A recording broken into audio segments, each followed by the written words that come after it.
that's coming out is She what? Is this the location, or is this part of the time?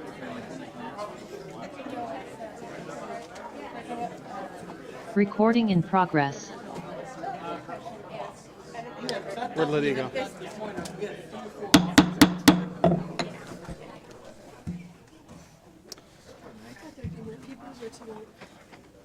Me too. Everybody ready? Well, good evening and welcome to the Federal Way City Council meeting for September 5th of 2023. Would you all please rise for the Pledge of Allegiance? I pledge allegiance to the flag of the United States of America and to the republic for which it stands, one nation, under God, indivisible, with liberty and justice for all. All right, welcome everybody. We've got a full agenda item, set of items for you. Before we go any further, I need to excuse Councilmember Tran, who's unable to attend tonight's meeting as he had a flight delay bringing him back to Federal Way. So want to make sure that his absence is noted and excused. Also, we have a very special guest in the back of the room. Your Honor, I see you back there. Judge Dave Larson. Let's give him a big round of applause. I was telling my son that Federal Way High School class of 74 or 5? 76. I get that wrong. Bruce's class is 75, right? 4. See, that's it. Okay, I got to write this on my hand. Anyway, And I didn't go, I went to Stadium. I know we were just there. Actually, yes, I was just there at the stadium, at the Stadium Bowl about a week ago. Your Honor, thank you for being here. I appreciate that. Let's go right into major emerging issues and report. We've got a very special presentation from our partners at South King Fire and Rescue, recognition of our Federal Way Police Department. Oh, I'm sorry. Before we do that, actually, go ahead and make your way to this podium while we do that. There is an item I do need to add seeking to add with the council is for a day center update. Council President. I was going to let you say it. We're adding an item to the agenda this evening, an update on the day center and what's going on in that area. We're adding that as under emerging issues. Is that correct? Second. Yeah, there's been a motion and a second to add that as an agenda item under emerging issues. Is there any discussion? All those in favor? Aye. Opposed? All right, thank you. I got so distracted with the discussion of high schools and the judge that I got off topic. We've got our new acting fire chief, sir. Welcome. Good evening. Thank you, Mr. Mayor and council members, for the opportunity to be present this evening. I'm going to ask Chief to step up and join me. We have a small presentation, a small plaque in recognition of the efforts of the Federal Way Police Department. And we're very fortunate. We have an amazing relationship with Federal Way PD, Des Moines PD, King County Sheriffs. But very often our police officers get a little overlooked in all the great things they do on a day-to-day basis. And the officers have been directly involved in rendering care and saving lives within the city of Federal Way. And Lori was nice enough to print it up for me so it's in a little bit larger font.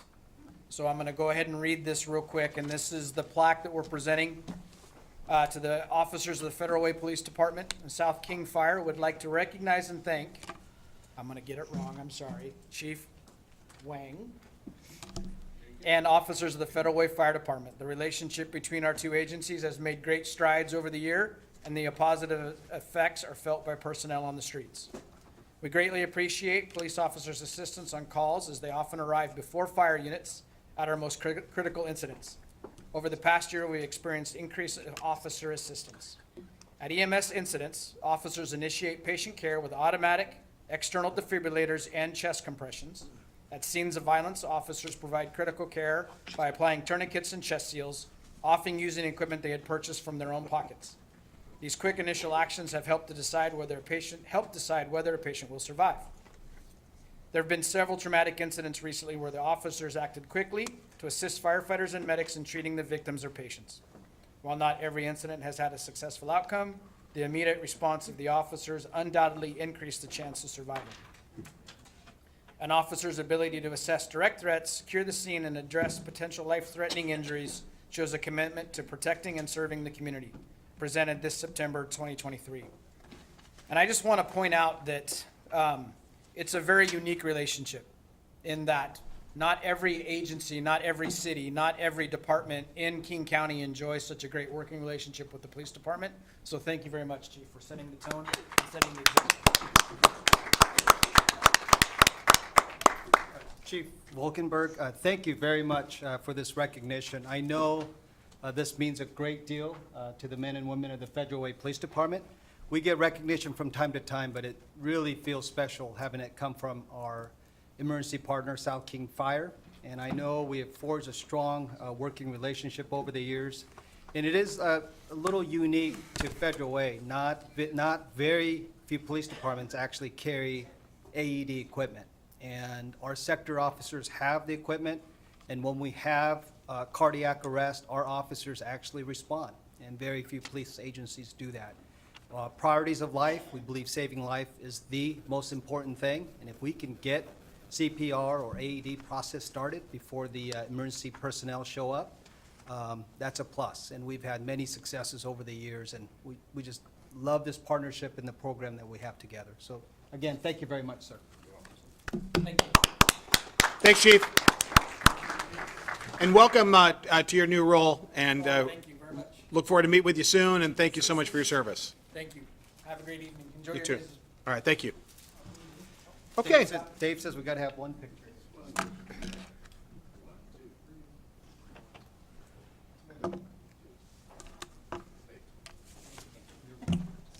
All right. So the next item, the one we just added under Mayor's Emerging Issues and Report, something that occurred over the weekend that we saw numerous, I get updates. Anytime anything serious happens in the city of Federal Way, I immediately get updated. But I also contemporaneously started receiving emails and social media reports on something, on events that are occurring around the Day Center, an open flame, a fire on Saturday night. Crowds of homeless people in that area and some disturbing actions in that area. I immediately contacted, and the chief and I were in communication multiple times over the weekend, and I started communicating with our management team. We have two members, the applicable members of the management team, with regard to enforcement of our code violations and law enforcement law violations and concerns that we have at that location. This is on 336, they're just north of 336 on 13th, about a block west of Pacific Highway and 336. We have a prominent business owner who was recently victimized with her business and had that storefront rammed, I'd say just less than a block, a few hundred feet from that location. But I wanted to let everybody know that this morning I assembled the team of the chief of police, the community development director, the city attorney, the city administrator, and the representatives of Public Works, and made sure that we developed a plan on how we're going to address this. And then during that meeting, I also added this, or gave notice that I would ask council to add this. With that all being said, let's give, we've got the chief and chief of police, Andy Wong, and then Keith Niven, the community development director that oversees code compliance. Chief. Yeah. Good evening, Mayor, Council President, Deputy Mayor, and members of the council. I think Mayor gave a pretty good overview of what transpired last few days. But on Saturday, at about 9:15 p.m., we had a Federal Way resident send an email to the policy group and few staff members within the city. And in this video, in this email, there was a video that was attached, a very short video, which showed the Day Center, and there was some activity, gathering of people there. In the video, I saw 4 people, and they had a small fire going in some sort of a container. And the person presented that as a life safety issue. And I saw the email about 10:30 p.m., so it was about an hour and 15 minutes later. So based on that video, I had no idea when the video was taken, but it left me with the impression that it was occurring that evening. So I contacted the patrol lieutenant, had the patrol lieutenant respond. When the lieutenant arrived on scene, the fire had already been put out. There was Day Center staff on site who had responded prior to the officer, and put out the fire. At that time, the officer asked the day center staff if they wanted the people, removed or trespassed from the property, and they declined, that it was okay for them to be on the property. The officer left at that point. A second matter that's also in the video is a elderly woman who lives just on the north side of the day center property line, and it is actually on King County government property. Health Point is located just north of the day center, and that building and property is actually owned by King County government. The police department's been working on this issue for some time. Generally speaking, when we have somebody that's living or on somebody else's property, usually the property owner requests the police department to have the person trespass. We have a trespass letter on file. What's unique about this case is that the person, the elderly woman, is refusing all services from day center or the services that the city is willing to provide her, and she just wants to stay at that location. And what complicates the issue is that the Health Point staff has told our officers, we're okay with this woman living on our property. So we're in a little bit of a dilemma. It's going to take a little bit longer to resolve this issue, but we're being thoughtful and careful because we're sensing that we'll probably need to use physical force with this person.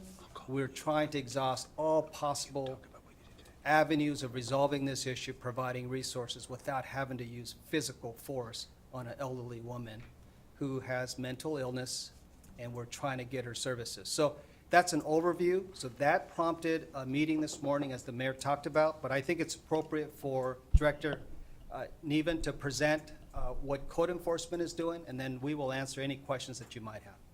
All right. Keith? Thank you, Mr. Mayor. Good evening, Council President Kochmar, Deputy Mayor Honda, and City Council members. Keith Niven, Community Development Director.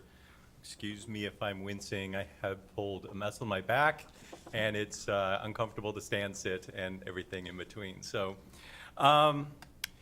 this actually started last week. I think there was definitely an incident that happened over the weekend, but there was co-compliance follow-up starting last week.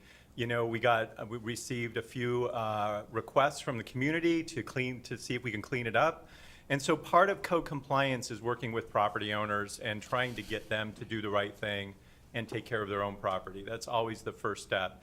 And so our co-compliance officer went out there and spoke with the manager of the day center, and they have a new manager, and told them, just help them understand what the city's expectations were in terms of keeping that property orderly and clean.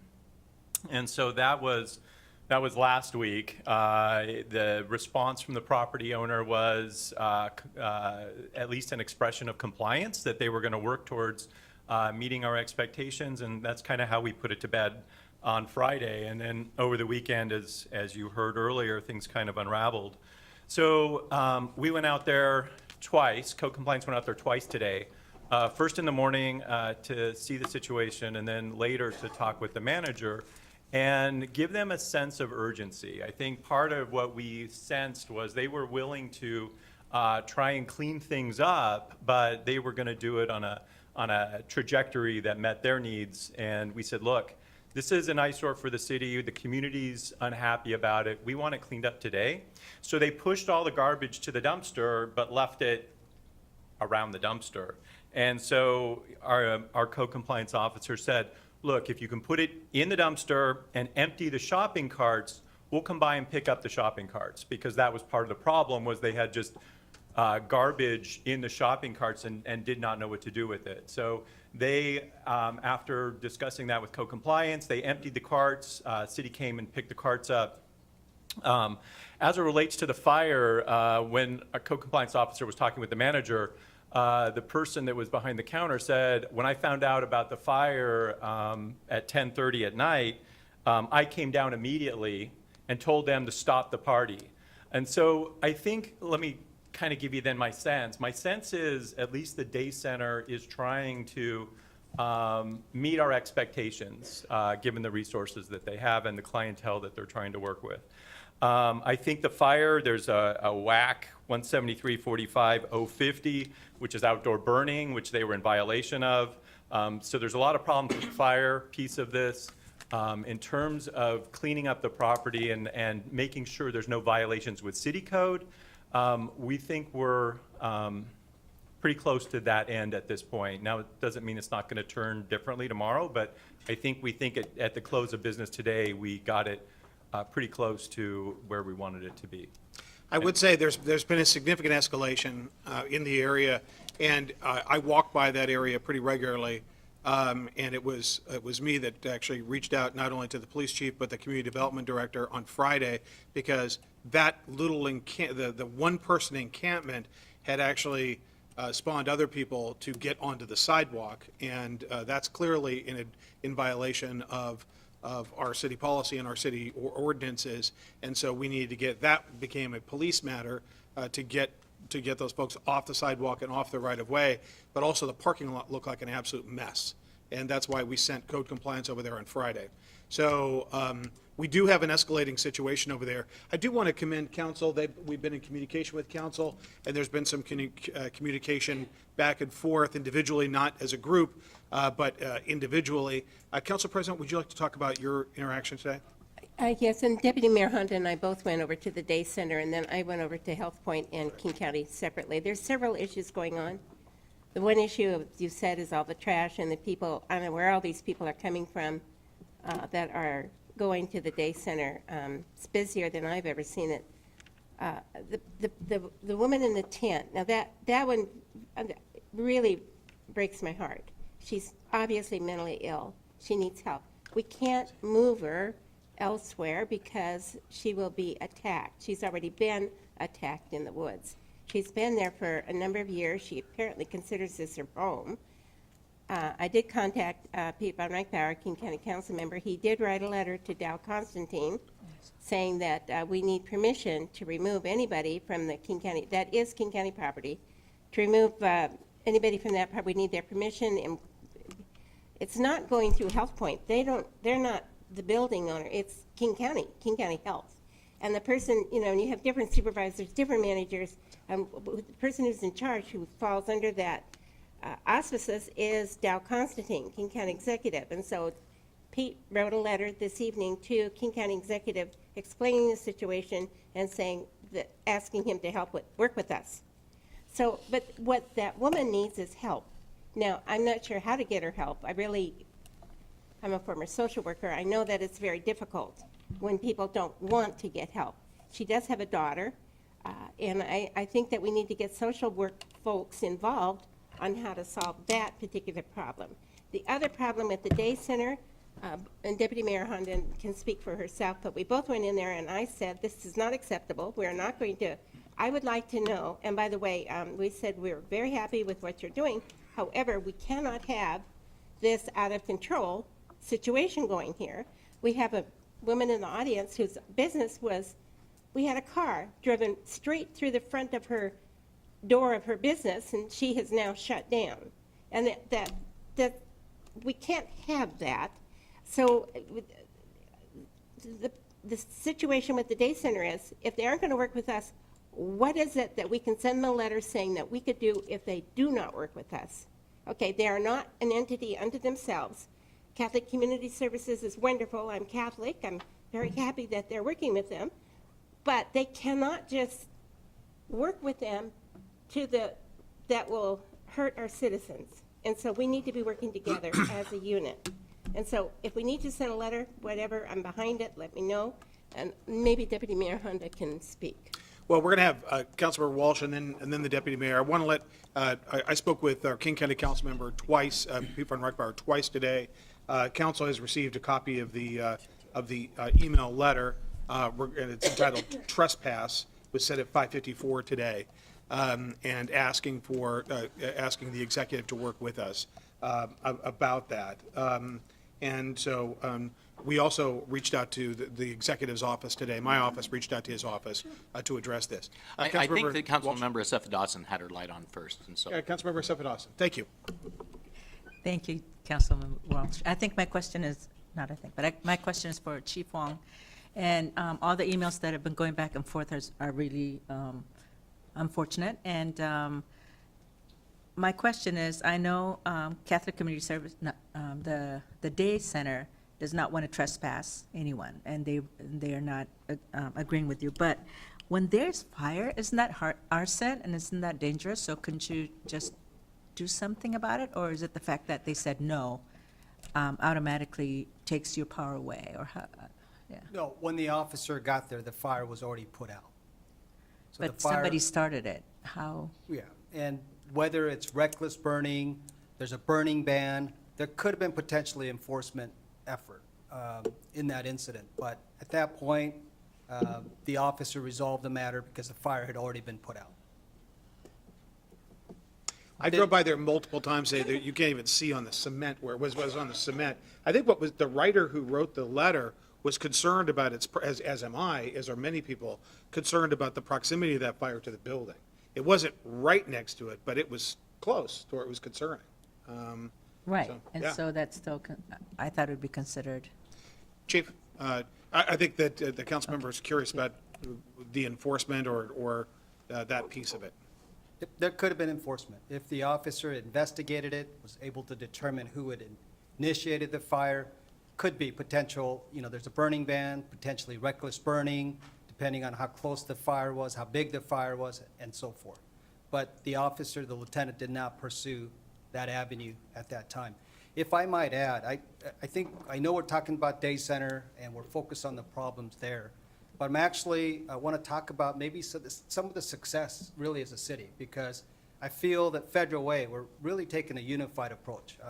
The policy decision at the mayor, council is very clear about the direction where the city is going, supporting the residents, business community. I also feel the community itself is supportive. Most people that communicate with us, share information with us, very respectful. And when we do resolve an issue, they're appreciative and thank you. So overall, I think as a community, it's kind of a success story, because I know we have challenges, but when we compare sometimes other communities, I've had citizens tell me, hey, when I come to Federal Way, I don't openly see tents everywhere. And you can't say that about every community, surrounding us. So I think we're doing a pretty darn good job. There's a lot of collaboration between Public Works, Community Development, and the Police Department. We're working as a pretty good team, and we're collaborating with our residents too. So I think we're doing a pretty good job. Yeah. But yes, Day Center, they've enlarged their operation a few years ago. There are more people seeking services. And I would tell you, yes, anecdotally, most of the people coming there are not Federal Way residents. They are from outside of Federal Way, from the region, and many times out of state. Okay. Thank you. Thank you. Yeah. Councilor Walsh. My question with the day center is Catholic Community Services the owner of the property, or are they a lessee? I've been told they are the actual owner of the property and the building. Okay, so they own not just, because in the same building, there's other businesses. No, And- they well- used to occupy a space, but they've expanded, and they're in the entire building there at Day Center. And when I asked my staff, hey, let's find out who the property owner is, because we may have code violations with the property owner. When they did their research, they came back and told me that Catholic Community Services actually owns the building and the property. They've purchased it. Okay. Yeah, as far as, I'm very supportive of the concept of a day center, but it needs to be handling things the right way. And I think that as a city, as a council, if the day center does not do things the right way, we should say, hey, we're not going to help with the funding of it if you're not doing things the way that actually benefits the city. We're certainly not going to so- tolerate a nuisance. Yeah. And so anyway, Yeah. but thank you for the work that you're doing, and it is indeed a challenge, and as you said, I think that there is definitely a spirit in the city, both on the council, the mayor, and the citizens, to address this situation. So thank you. All right, thank you. Deputy Mayor? So can we ask the day center to not allow any of the the folks that they give services to on the property after they close? I think that's the general practice. Maybe the employee responded the way they responded Saturday night, but generally speaking, they've not allowed people to live out of their parking lot, stay overnight. I think we need to meet with them and clarify that, but generally speaking, they've not allowed that, but they need to be consistent.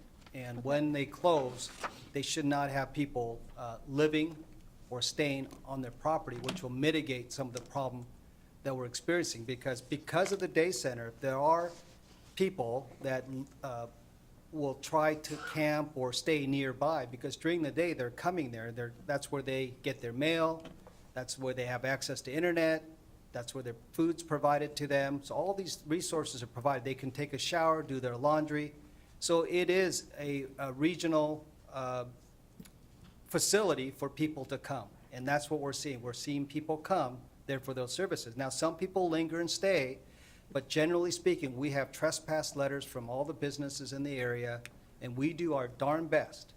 And our approach is we do not want to allow any illegal encampments in our city. We pursue for that, but we have these unusual circumstances that I just explained with the elderly female, but generally, we're being very proactive to try to mitigate all the issues that the day center brings to our city. So I think it was 7 or 8 weeks ago, I asked for a report on the day center. Because what I'd like to find out, it's not run by the city. We do financially offer some support, but we don't support the entire thing financially. But I'd like a report on who they're serving, how often they're serving folks, what they provide, have their numbers increased over the years, especially since they have increased the services, because I know they do medical services there now, since I think that was 3 years ago, they redid part of the building for medical services. But who are they serving, and where are they coming from? I would really like to know that, and I think that would help us understand what's going on there. I would also say that the elderly woman in the tent, I believe she's been there for a while. Is there any way we can get her into some kind of safe environment where she could be cared for, even if we have to go to court? Is a judge listening? You know, is she a danger to herself? She's not a danger to others, I would imagine. She's not a danger to others, but We check in with her regularly. If the officers felt that she was danger to herself or to others, we could involuntarily take her to the hospital. But when we do check in with her, officers don't feel that they have enough to involuntarily commit her at this point, so. It's unfortunate that we don't take care of people the way we should because of the law. Because she doesn't, that's not where she should be living and dying, on the streets of Federal Way.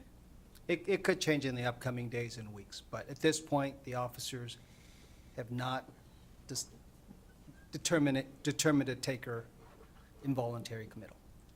Okay, well, hopefully, I don't want her to get worse, but I want her to get worse enough to get some help. All right, anyway, so I think we just really need to get a report on what's going on at the day center so that we understand who's there and what they're doing. And you've made that report request previously. Brian, where were we at with that? Were you asked Sarah to compile that information? All right, let's check in with Sarah tomorrow, and we'll get that out as soon as we compile it. I do realize it's been summertime and people have been in and out, so I'm just saying I've asked for it. You bet. Yeah, no, and I've spoken with her about it. I think it's in the works. We have Councilmember Dovey and then the council president. Yeah, thank you, Mayor. I happened to drive by the day center and the campsite this weekend a couple times, and there was two things that occurred to me. One, you know, when the day center came in, most everybody up on the dais and the community supported it as a great step forward to help those in need. And maybe what's happened is the rules have been a little slack, And of course, the city's not running it. And so we probably need to think about some regulations, rules, and work with the people. The other thing I thought about was the person that was in the umbrella tent. And we've done a lot here in the community, thanks to Linda and Susan and all, to make it so you can't camp on the sidewalk. And our police have been able to do a lot of things because of that. And maybe we should be looking at an ordinance that says you can't camp within 65 feet of the right-of-way. And then all of a sudden, you, as a council and as a city, we give our police department the ability to actually intervene if somebody was on King County property, which is less than 65 feet away from the curb, which is the right-of-way, and then we could police the area and try to give people help that they need it, that we're not able to do now because we can't do anything. And I just picked 65 feet because if you look at the day center and you go all the way into the parking lot, you get a long way into there, and where that lady is camped in her umbrellas, that's 65 feet. And you make it so motorhomes can't be 65 feet from the right-of-way. And it might give our police department an ability to help the people that need the help, that are camping where they shouldn't be. And I just propose that. I don't know what committee it goes to, but it might be a way to give the police department and public works and community development a little more oomph in getting something done. Well, we were talking, we'll talk with legal counsel and Brian tomorrow, and the chief, about what steps we could take. What's interesting is the right-of-way at that location where the umbrella encampment is probably more like 6.5, 7 feet away. It's a public safety issue. Yeah, The car yeah. hits the curb and runs over the person. I mean, there's a lot of things other than somebody staying there. I think it's more public safety for the people walking on the sidewalk.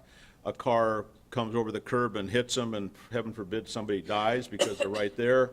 Now it's a whole different thing that we have to deal with. So Yeah, I think we might want to put something in place that says you cannot camp this far from the curb, and it gives our police department, everybody else, a little bit more it's creating an ability to help. opportunity to congregate in that area. When I walk by in the afternoon sometimes, between 7 to 10 people at that location. Right. Council President, then the Deputy Mayor again. Well, I was actually shocked when I talked to the day center and to the King County Health Department. They were really aware of, well, first of all, they didn't know whose property she was sitting on. Each of them said it was the other person's property. But beyond that, what I'd like is a follow-up report in a month to know that we've done something to help her. Now, just taking her into the hospital isn't going to do any good because they will just release her onto the streets. So we need to have somebody who will step in. So somebody on staff needs to do a little work to find out how we can get this woman some help. And I'd like a follow-up report on that, if you wouldn't mind. Okay. Thank you. So you want, maybe not the next meeting, but the meeting after that? First meeting in October? Okay, Stephanie, let's calendar that first meeting in October. Deputy Mayor. Thank you. Sorry. For several years, there was a woman named Maria who lived on the streets here in Federal Way. And Maria and our kids went to school together for grade school and elementary and high school. And she lived in a nice house over by Silver Lake. And she had a mental illness, and eventually her husband left her and the kids grew up, and she ended up homeless and on the streets. And so she used, for a long time, she was at Celebration Park, and then something happened and she ended up over by the gas station off of First. And the nursing home over there was very gracious and helped her out, allowed her to go in and use the restroom and to store her stuff and to get out of the weather when it was horrible. And I appreciate that. And a lot of people in the community cared about Maria. Well, on December 3rd, Maria fell in the street and hit her head. 911 came and took her to St. Francis and then to St. Joe's because she was so severely injured. And the trail is stopped there, and I can't find what happened to Maria. Because I would like to, if she's passed, I'd like to offer her a burial. And if she's alive, I'd like to go see where she's at. Because if she's alive, she's not gonna stay she's not gonna stay in a building. She didn't trust people. So if she's alive, she's really ill. But anyway, I don't want something bad to happen to this woman, so I'd like to know if we can at least try to help her in some way, whatever legally we can do to help her. We'll keep exploring our options, but the day center is right there. We have social workers, we've tried a lot, but we could find her a facility if she's willing to go. She would be a case where we would find housing for her. She's just refusing all services. Right. That's been the challenge. But we could find a place for her if she was willing to go. That's where we're at. She has a daughter. Apparently, she has a daughter that if you could, well, certainly find her next of kin, that try and talk her into it. We'll try that as well, if it already hasn't been done. You bet. We'll do everything we possibly can to take her to a safe place. All right. Any other questions for the chief or Keith? We're going to keep on this. All right, everybody, thank you very much, and thank you for your quick action. Okay, and we're going to stay on it. All right, update on Federal Way Community Center, John Hutton, Parks Director. Good evening, Mayor, Council President, Deputy Mayor, and Council. I have a very brief report for you this evening. We'll be giving a comprehensive report to you next Tuesday at Parks Committee. So we completed the walkthrough today with the contractor regarding the punch list, and we're doing really well. Things are going well. The facility is currently closed for our annual closure. Lots of great work is being done over there. It was stunning the amount of work they got done today. I was over there at about 4:30, and they've got a lot of painting done already, deep cleaning, hardwood floors are being refinished, the gym floors are already done. The community rooms are sanded, as is the exercise studio up top, and those will be getting their refinishing tomorrow. Accordion walls are being repaired and maintenance performed on them in the community rooms. The RSP install that we talked about with you has begun, and it's looking great. It's covering all of the blemishes, if you will, in the locker room area, so it'll look clean and nice while we continue to prepare toward the larger renovation project over there. So that is exciting news over there today. We are working with ROC Project Management for comprehensive oversight of the design and reconstruction of the Federal Way Community Center locker rooms. And this will include upgrades to the mechanical supply and exhaust systems and comprehensive demo and reconstruction of the locker rooms, wet sauna, dry sauna, showers, cabanas, and related spaces. So that is kind of give you an up-to-date what's happening right now on the ground today. That closure, those projects will continue through the week, and we're making great progress, and you will not believe the building when you see it. It's kind of stunning. I'm colorblind, and it knocked me off my feet when I walked in there today. It is so nice, the new color scheme that they've got in the whole downstairs. That's already pretty much completed. They'll be painting trim tomorrow. So they really did great. We had 17 part-timers and all the full-timers working today. You can't say what the colors are, but it looks colorful. It looks like husky purple, but they assure me it's blue. So, right. yeah, but it looks like Okay. purple to me, but All right. don't take my word for it. Okay. Any questions for John? Jack? What's your best guess on the pool? I sent you an email today, Okay, and coming very soon, okay, all right, very, very soon. okay. So And when we find out, what we're going to do is push this out. We want as many people there to really reopen this pool, but I think we want to be sensitive to giving a date and then having to change the date. So soon. Very soon. Yeah, okay. All right. Anything else? All right, thank you, John. Good work. Thank you very much. All right.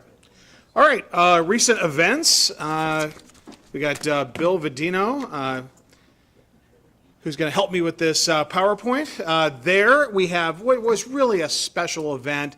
And John, I want to say a special thank you. We're going to come back to you in just a moment. But we had at Town Square Park, Kristen Speakman and her 45-member crew who gave free haircuts to the first 500 people there. I think they got into the couple hundreds. You could see the line was backing up by, I think it was by noon, I think is when they start. They went from noon to 7. That tent they're under and the tables and the chairs, all facilitated by your city parks to facilitate this back-to-school haircuts. This was Kristen's idea, and she'd been thinking about it for a long time. So for all those people out there who have this sometimes maybe a crazy idea or something they're thinking about doing, just reach out. And then we were so happy to partner with her, and so happy, and you could just see all the happy kids. Some kids came and they were looking pretty shaggy. It was a couple days before the first day of school last Wednesday. And when the kids left, they just looked like a shiny new penny, and they were really proud of their new haircuts. And it was really a sweet event, and a lot of just really a lot of great people involved. Kristen brought her family and a lot of the folks that work with her and for her. And in fact, that moved me so much that one of the cool things I get to do as your mayor is bestow individuals with the honor of key to the city. And I don't know if David, as she said yes, so the next city council meeting, if we can get the key ordered, we will get her, we will award her with the key to the city for her really outstanding and generous service, along with all the rest of the hairdressers that spent hours really just to make a difference and make these kids feel special when they hit the doors of their first day at school. So thank you, Kristen. Okay, next. And thank you, John. And John made sure that they had lunch and water, and it was just really, so thanks, man. Okay, next, we've got recent community events, Kids Day and Summer Sounds. Boy, that zany, what's his name again? The Zaniac. The Zaniac, that's right, okay. We didn't have, what you can't see is he's got the oversized head. He likes to put that on. He's a lot of fun. He does our Red, White, and Blues entertainment, and he always, as you can see, he makes me laugh. We had some of the karate, again, there at the Kids Day at the Steel Lake Park, and there's me and David on that third picture. So it was a great day. I saw the deputy mayor there and a lot of folks out in the community. And my little guy a few years ago, he's 16 now, and he can bench press me, but he used to perform on that stage with all those little kids when he was in elementary school. So time flies. Okay, next we had the Lake Haven headquarter building grand opening. We've got actually Linda Kochmar, Council President Kochmar. How many years did you work there? 33. 33 years. So that must 33. be a lot of fun to. And we saved money for 33 years to build that. I was in a little cubicle, but I had a window. I was thrilled. But we did. We saved the money, and then they 33 million, I think, is what was saved, and there was another 20 million that went on a bond issue. So now they call it the Taj Mahal, but I can tell you there were very many people who sat in garages and small cubicles for years to save the money for the building. Well, it was a great event, and we've got great commissioners over there. They're great public partners. You could see Becca in the second picture with the chamber, and there was just a really nice community event, beautiful facility. But what I was really excited about, and I know that we've got several members of the council that remember that clock, that is a very historic clock in our community that has been refurbished and made part of that structure. And so I told David, we were about to leave, and I'm like, dude, we got to go get a picture of the clock. And it's a beautiful facility, and it was a great public event. And they, one of our, Ken Miller, I think previously our Deputy Public Works Director, Desiree, what was his title? Ken Miller oversaw this project. He worked in Public Works, and he was in leadership. Yeah, I think so. I think you're right. And so now he's been with Lake Haven. So it was great event. All right, next. I was just going to comment on that. Up high, there's a rotunda, the little small one. They could do mini concerts there and sell tickets big time. The most amazing acoustics Right. that you have ever seen in that little rotunda up there. Absolutely amazing. That's right. A beautiful facility. Okay, next we had the Lions Car Show at the Commons Mall on August 26th, and that was right next to the Farmers Market. And we're going to have something very special for our Farmers Market. I believe it's the second meeting in October for Rose and David and Carla, their daughter. And we're going to do something special. But right next to it, we had Bob Derrigan. There he is with his goofy hat and the whole crew. And it was a great time to see just one of the great events that we have in our community for people to show off their cars. I just noticed they're all red cars. I must like red cars. I got to do the mayor's choice. And anyway, it was a great event. And the Lions always does a great show, and they take the proceeds and spend it in our community. Okay, next. Okay, then that's the chief and I, or me and the chief, at the Run with the Cops 5K for Special Olympics on August 26th. Great turnout, great event, very, very worthy event for the Special Olympics. And so thank you, chief, and for all those involved in that. Then we actually had two events there, the L&L Hawaiian Barbecue Maui fundraiser, August 17th. They were raising money for the horrific and absolutely awful tragedy that occurred in Maui, and they were raising, and they're still in the process of raising money for the families and the survivors, and it's incomprehensible loss. And then right next to that, we had a grand reopening of Rand's Law, and that was just around the corner on 336th. I got him to laugh for a few. It's always good when you get a trial lawyer to loosen up a little bit. So we had the chamber was there as well. Next, we had the retirement of Dave Matafton, who he had taken over for Vic Pennington and Chief Pennington, and who had taken over for Al Church. So we've had some progression and some folks, really moving out of the ranks after 30 plus years. Actually, no, Dave Matafton gave 47 years of service to this community.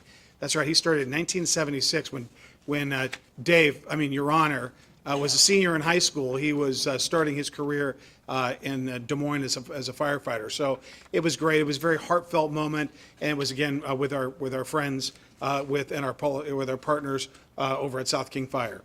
And it was just a very nice, heartwarming event, and former Chief Pennington was there as well.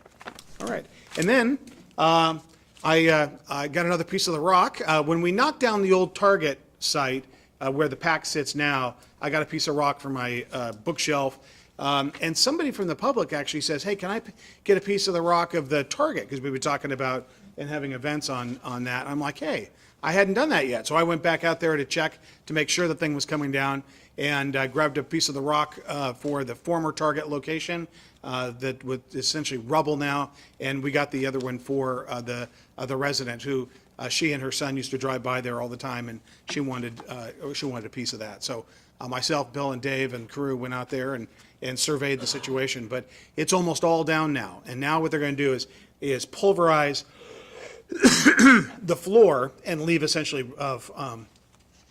refined gravel in that space. But the Target building is, I think there's just a few remnant walls left, but it's coming down.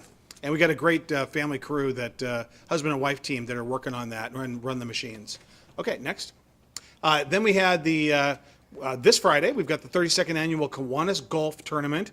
And yes, I got roped into and convinced to try that, but Dave, there shall be no pictures at this. And we shouldn't even keep score. And then Taste of Federal Way, Saturday, September 23rd. And that's going to be at the Farmers Market, one of the great events. Okay, that were upcoming and we're in recent events.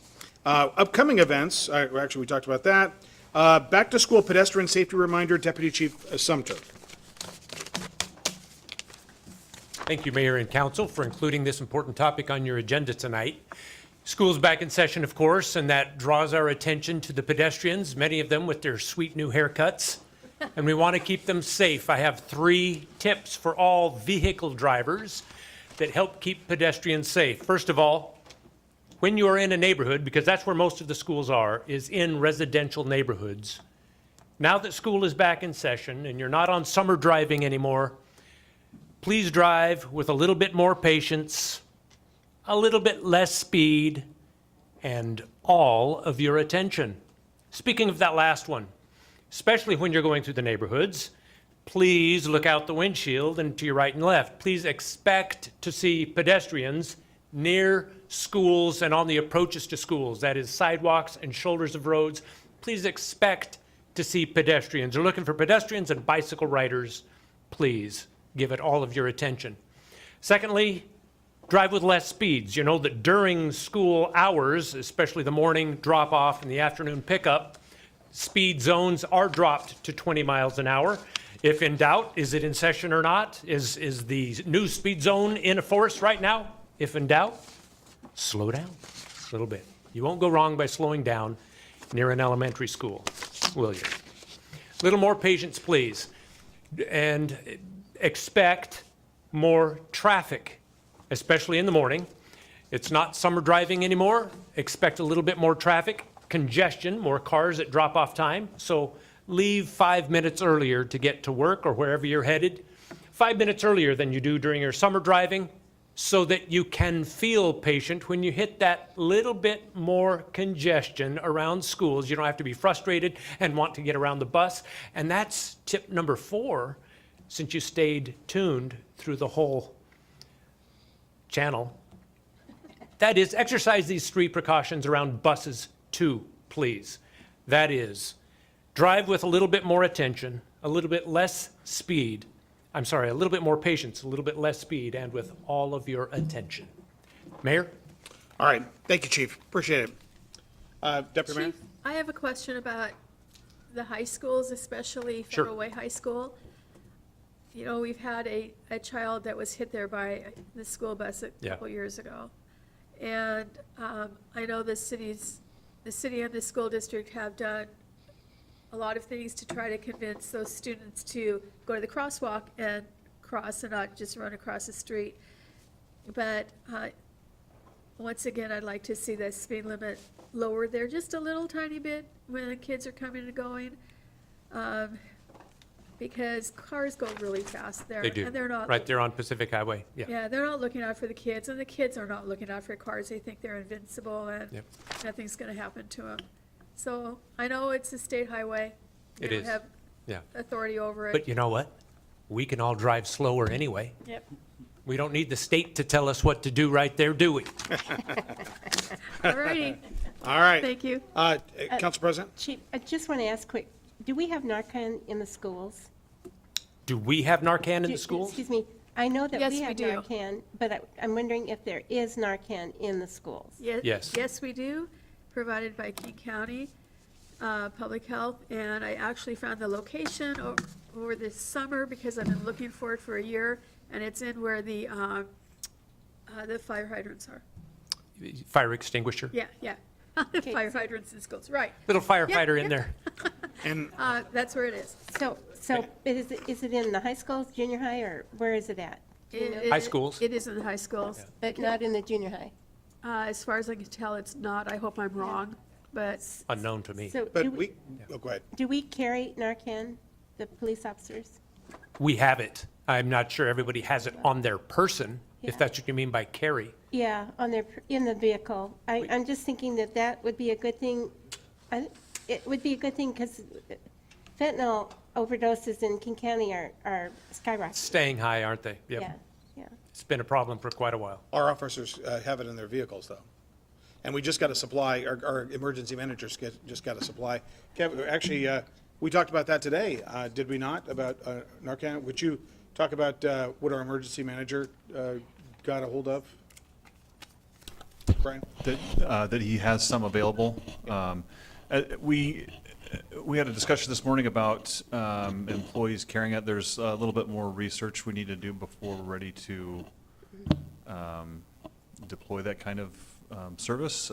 But we have, our emergency manager was given several samples of Narcan. Very good. Okay. All right. Thank you. And our officers are trained on how to use it and all that. You bet. Yeah, okay. All right, thank you very much, appreciate it. Okay, now for the most important part of the evening, public comment.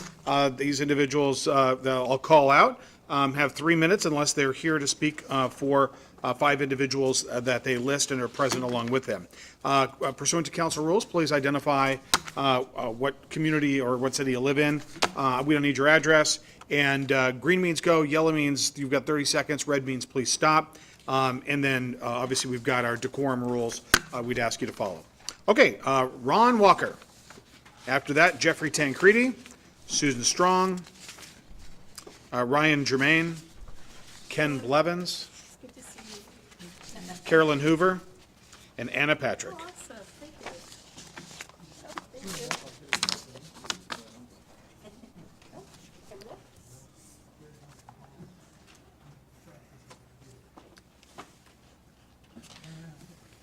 Thanks, Ron. Ron, are you on the committee to plan this year? I hope you are. Let's talk about that. Okay.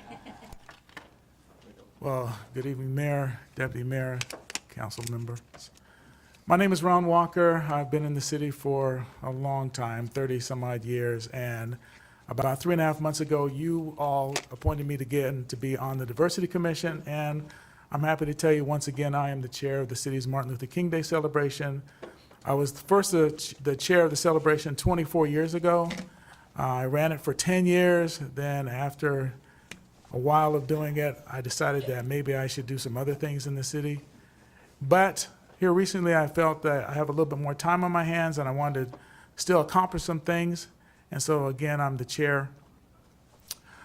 We are looking forward, at least I am extremely looking forward to doing the celebration this year because for 10 years, only was able to do it in Decatur High School, and now with the Performing Arts Center, I get a chance to put together a really nice program in a professional place. So looking forward to that. Couple of things looking to January. We always do the celebration on Monday, but I want to add something this year. I think I mentioned it to you when I got appointed. Is a black tie affair. We don't do anything like that in the Federal Way so far, but I feel like we could put together a really nice gala affair. So dust off your tuxedos and your evening gowns because I'm really looking forward to putting together something that I think you'll think will be amazing. So other than that, I have not yet determined what the theme is going to be yet this year. Who the speakers are going to be, those things are still on their way. But there's also a possibility for pocketbooks, your pocketbooks. You might need to look at your pocketbooks for making some money available for this to happen. So, any questions? I'm good to go. Thank you, Ron. I appreciate all your work. Thank you. Okay, Jeffrey Tancredi. Good evening, Mayor, Deputy Mayor Honda, and Council President Kochmar. Good evening, Council. I had some prepared remarks tonight, Mr. Mayor, but I decided to put those aside, given what you all brought up a little while ago. And I just wanted to say thank you to the city, to the mayor, police chief. I hadn't heard anything about it, about the day center. So I just want to say thank you for the response and all that you've done about and about all the time, driving around. And I see what's going on, but I also see how quickly the city responds to a lot of things. One thing I wanted to mention is, when I'm walking around at the Performing Arts and Events Center parking lot, I kind of figured that once that fence went up around the old Target and they started demolishing it, which, yeah, it's nice to see it just about all down. Unfortunately, the homeless drug addicts are now congregating outside of the fence, and then in the Performing Arts and Events Center, that area there where there's, they'll take the chairs, those heavy chairs with the granite tables that are outside, they'll take the chairs down the steps, or they'll take the chair and put it over and sit over there by where the Veterans Memorial is. And I see one guy get up from sleeping and he goes to urinate by the fence. So I kind of figured that because they can't congregate in front of the old Target anymore like they used to, they've gone just outside the boundary and they're doing it there. I've seen a lady struggling with mental health at the bottom of the steps, just kind of mumbling. As I looked over down there, I could see her mumbling and just kind of eating, and then she drops her stuff, the food and the plate, and just walks away. So it's, I try to pick up trash as much as I can because I feel it's my duty. I'm walking there anyway. So, but anyway, I just noticed that area, and then the Home and Home parking lot is just, that's really an unfortunate area there because it's largely vacant. And so it's just another place for the homeless drug addicts to congregate. That is at the Home and Home parking lot. But anyway, I just want to say thanks for all the response and everything that you're doing to try to mitigate these folks. And of course, again, it'd be so great if these folks could get into treatment instead of languishing out on the street. That's really where they need to be, is in a facility where they can get well, and then they can be a contributing member of society. But thanks, appreciate it. Thank you, Jeffrey. Susan Strong.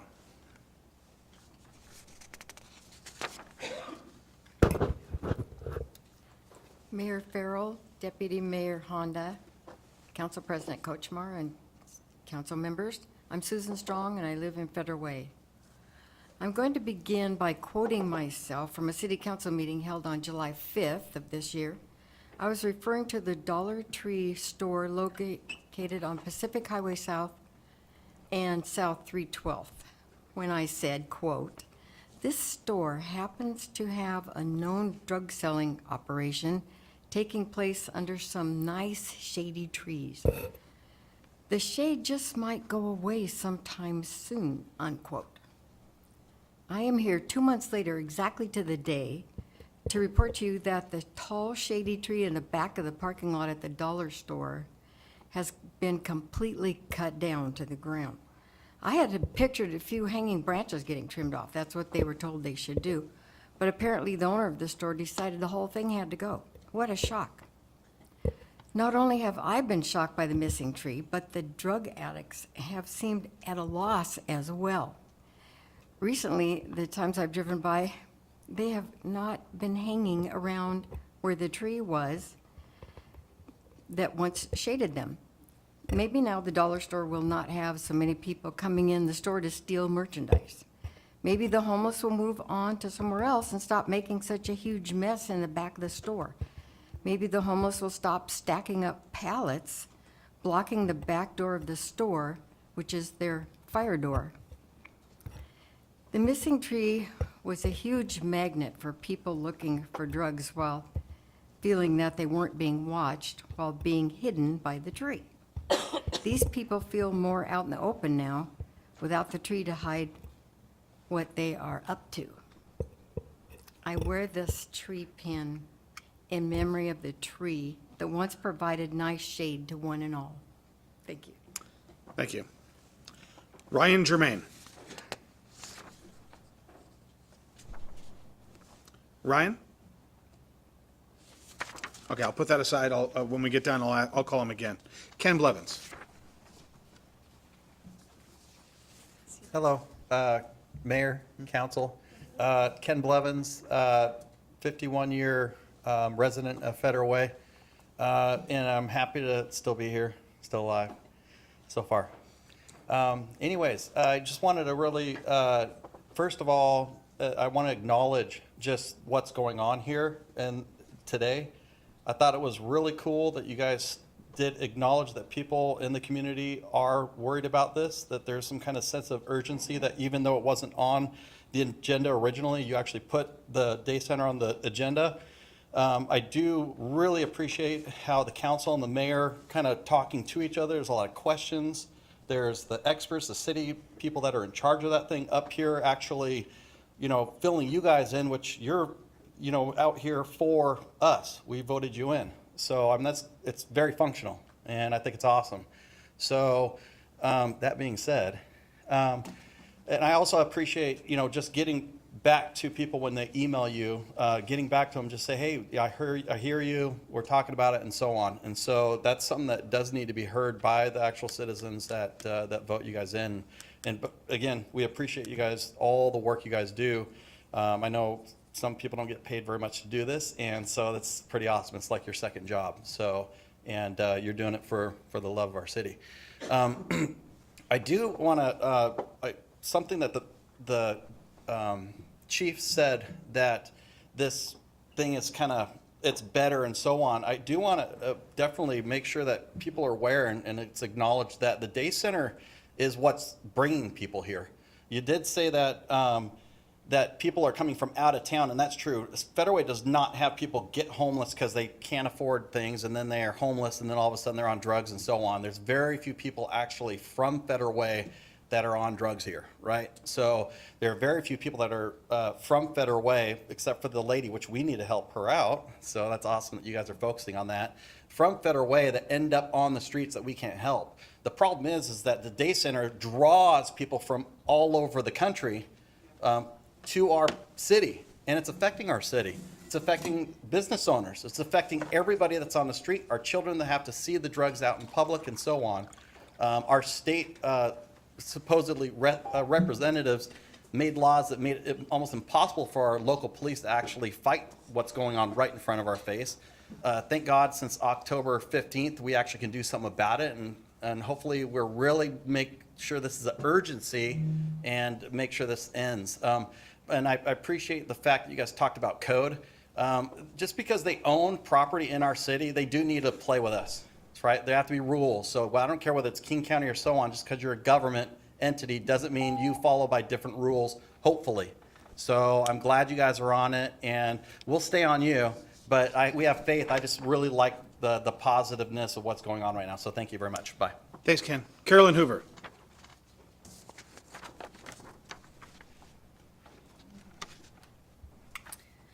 Good evening, Mayor, council members. I just wanted to say thank you for your concern and attention on, the business. And I just wanted to say that, the day center was there to help people. But now what I see, and I'm there all the time, all week, is a lot of drug problems going on the street. They might not be doing it on the day center property. They're 5 feet away on the sidewalk or by this woman. They're drug dealing. And there's a school, a preschool across the street where parents are picking up, dropping off. Kids are right there. It's just not right to have that going on. And, maybe there's something we could do about that at least, especially with the new drug laws. And I wanted to say about the woman that's there. She's been there for about 4 years now. She's been exactly where she is now, under a piece of plastic for almost a year. She was on the sidewalk out front, the grassy area between the sidewalk and the day center. She was there in the dead of winter when it was 22 degrees. People brought her blankets and different things to try to keep her warm. Police came there, but since she didn't want to go, they had to leave her there. She moved to the side of the day center and caused a bit of a ruckus because she does have some mental health issues. Got kicked out of there. She also was next to a container and got sick. She went to the hospital. Somebody burnt her tent down there. So there's a lot of stuff going on there. There's probably been about 3 fires that I know of there. This one included that we're talking about. And just the spilling over of people on drugs to businesses right there. I can think of 7 of other businesses that have moved out because of safety issues right there. And anyway, so if there's anything we can do, it'd be greatly appreciated. Even though we're not going to be there, I still care about what's going on. Thank you. Thanks, Carolyn. Anna Patrick. Good evening.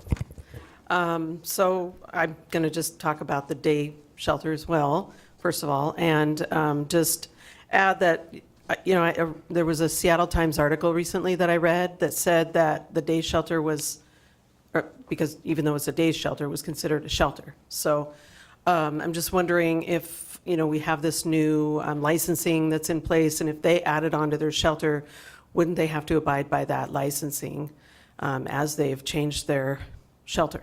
So did we require that? And with that, there's a lot of regulation that should protect us from all of this, and we need the enforcement aspect of it pretty consistently, not just, and part of that requires that somebody's on site 24/7. So even though they're a day shelter, they should be there at night. So I just wanted to ask you all to take a look at that licensing for shelters and ask yourselves if we are actually enforcing those things, and follow through and make sure that happens. And then I would also like to talk about some crime stats that I found from the Valleycom 911 calls. So comparing shoplifting and theft. Theft, for example, if you look at the disposition codes of these calls from the public for, starting with shoplifting, I'll give a few examples. This is a 20-month period of time. O, disposition, is, I think, the person is gone on arrival, so the calls are made in a 20-month period of time, 2,781 gone on arrival after shoplifting. 1,908 contact, and just kind of handling it by that. And then very few actual arrests, 152, Stand Up Federal Way Facebook page has this data if you want to take a closer look, but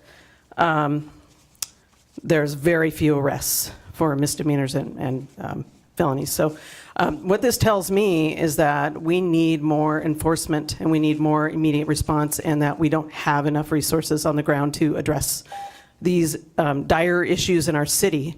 And if we want to bring in more business and keep them here, that this should be first and foremost a big priority for our city to make it more habitable and a positive environment. So take a look at that data. It's 5,999 for theft. Let's see, what is this, H? I'm not sure what the disposition code H is, but it's something where we didn't do anything. I can tell you that. So it's pretty alarming. Thank you. Thanks, Anna.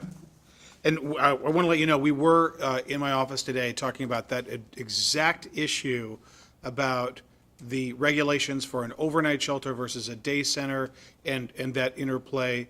And while for purposes, the Catholic Community Services actually requested the ability to open up the Stevenson Hotel for shelter, but as many of you saw, that got turned down because it's within 1,000 feet of, just barely, I think it's 920 something feet within the day center, which is technically a shelter. And so then the question is, do we need to take a look at those regulations as they apply to the day center?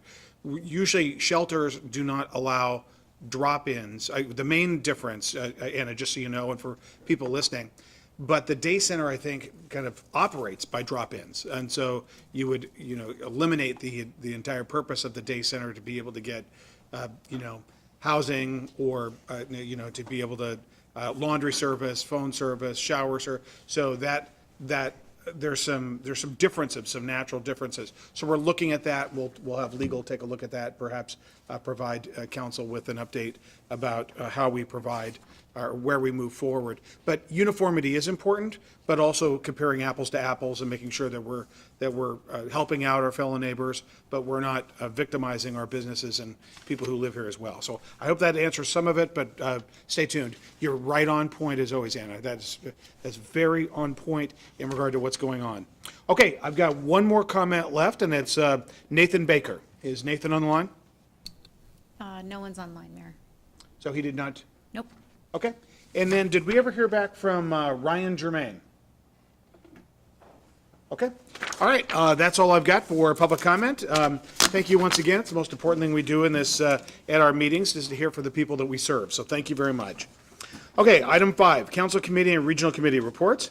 Parks, Recreation, Human Services, and Public Safety Committee. That is Councilmember Walsh. Yes, we did not have a meeting in August, as most of you are aware of. Our next meeting will be a week from today on the September 12th, right here at 5 p.m. Looking forward to the more extensive report from John on the community center. And also we have on the agenda a discussion item of the idea of putting signage up asking people to please do not give to panhandlers and suggesting how they can give to actually help them. And so that will just be an item of discussion in the next meeting, if anybody's interested. And that's my report. All right, thank you. Land Use and Transportation Committee, Councilmember Dopey. Yes, our next meeting is September 11th at 5 PM in council chambers, and we have a full agenda talking about contracts, roads, and improvements. Okay. As the chair of FEDRIC, Councilmember Tran is not present. We'll skip over that. And then we've got Lodging Tax Advisory Committee, Councilmember Assefa Dawson. Thank you, Mayor. Our next meeting is scheduled for Wednesday, September 13th, if we have enough applications to review. So it'd be to be determined. All right, thank you very much. Deputy Mayor. Thank you. I have a few things, as usual. I'd like to encourage the council members to apply for leadership roles in National League of Cities. You have from now until September 26th. They have board of director positions open, federal advocacy committee member positions open, member councils open. That includes like large city council groups or things like that, and constituency groups open, and you have to apply. There's an application process, and Amy can help you, but you need to get that into her soon so she can help you soon with that. Senior Commissioner Debbie Harvey asked that I report on some information for seniors in our neighborhood, in our city. This is offered at the Federal Way Community Center. It's free financial advice. And she says, John Bailey, certified financial planner, is available for seniors by appointment on the first Wednesday of each month from 1 to 3. He provides free one-on-one private advice on taxes, money management, financial planning, trust insurance, and pension. Please call 253-835-6925 to schedule an appointment. And we will have Amy put that up on our Facebook page. But if you want more information, please let me know and I can repeat that for you. I would also like to congratulate and thank you, the Fire Chief Dave Matfenton, on his retirement. I knew he was retiring soon, but I did not know when his retirement party was, and so I wasn't able to make it. I would have liked to have been there. So anyway, thank you for your 47 years of service, and I can't imagine a harder job than being a firefighter. Fires scare me. The 22nd annual anniversary of September 11th is next Monday, 9/11, and the fire station on 320th will be holding the program at 1 o'clock. So I would like to encourage people to go. I have always thought this should be a national holiday. It isn't. Our kids are in school and they can't attend, which I think is unfortunate. I would also like to ask our police department if they could provide someone to help people cross 320th. Every year people run across the street, and every year I'm afraid I'm gonna watch someone get hit. So I don't know if anyone would be available, but that would be great. And this morning I attended by Zoom the monthly workshop that the Seattle Public Health provides for the SCA cities. And we talked about the crisis that could hit us soon. King County will be suffering quite the financial hit coming up. And one of the businesses that King County runs is public health. And they are once again talking about potential closures of public health buildings. And I reminded Dr. Kahn, who is new, he's only been on the job for about a year, that, 8 years ago? Public health was going to close the Auburn and the Federal Way Public Health Building. 9 years ago. And both the City of Federal Way and the City of Auburn had to come up with money to keep those buildings open. We continue to hear that South King County has a need for, we have the biggest need in all of King County for health. We have a lot of issues going on, and these would be the very last buildings that should be closed. Apparently, this could go to King County Council, the recommendation by October 5th. So it's coming up. but we need to be prepared for that in case we're on the list. I don't believe any of the the public health facilities should be closed. They're needed wherever they're at. And I would also like to know if eventually we could get a report on our sister city in Ukraine. We haven't heard anything lately. I know the war is ramping up there, and if they need something from us, we should be a true sister city and get it to them. Okay. I would appreciate that. Thank you. I see, Tanya and I and Bill and I will talk about this tomorrow. Thanks. Great, thank you. Okay, Council President. Thank you very much, Mayor. So when you, Mayor, discussed the people who did the haircut at the park, was really organized by, her name was Kristen, but she was the owner of Bell Red Salon. And a lot of the people who came there, I did go and visit with them, a lot of the people, the hair stylists came from outside the city of Federal Way. So it was a really cool event. And so thank you for thinking of doing a key to the city for her. Thank you to PBR, King County Councilmember Pete Von Reichbauer, who is sending a letter to King County Exec Dow Constantine to ask for his help with our issues with the King County Health Department and the property around that. And then I just want to mention that tomorrow night, the Suburban Cities Association networking event is going to have a speaker from FIFA, FIFA.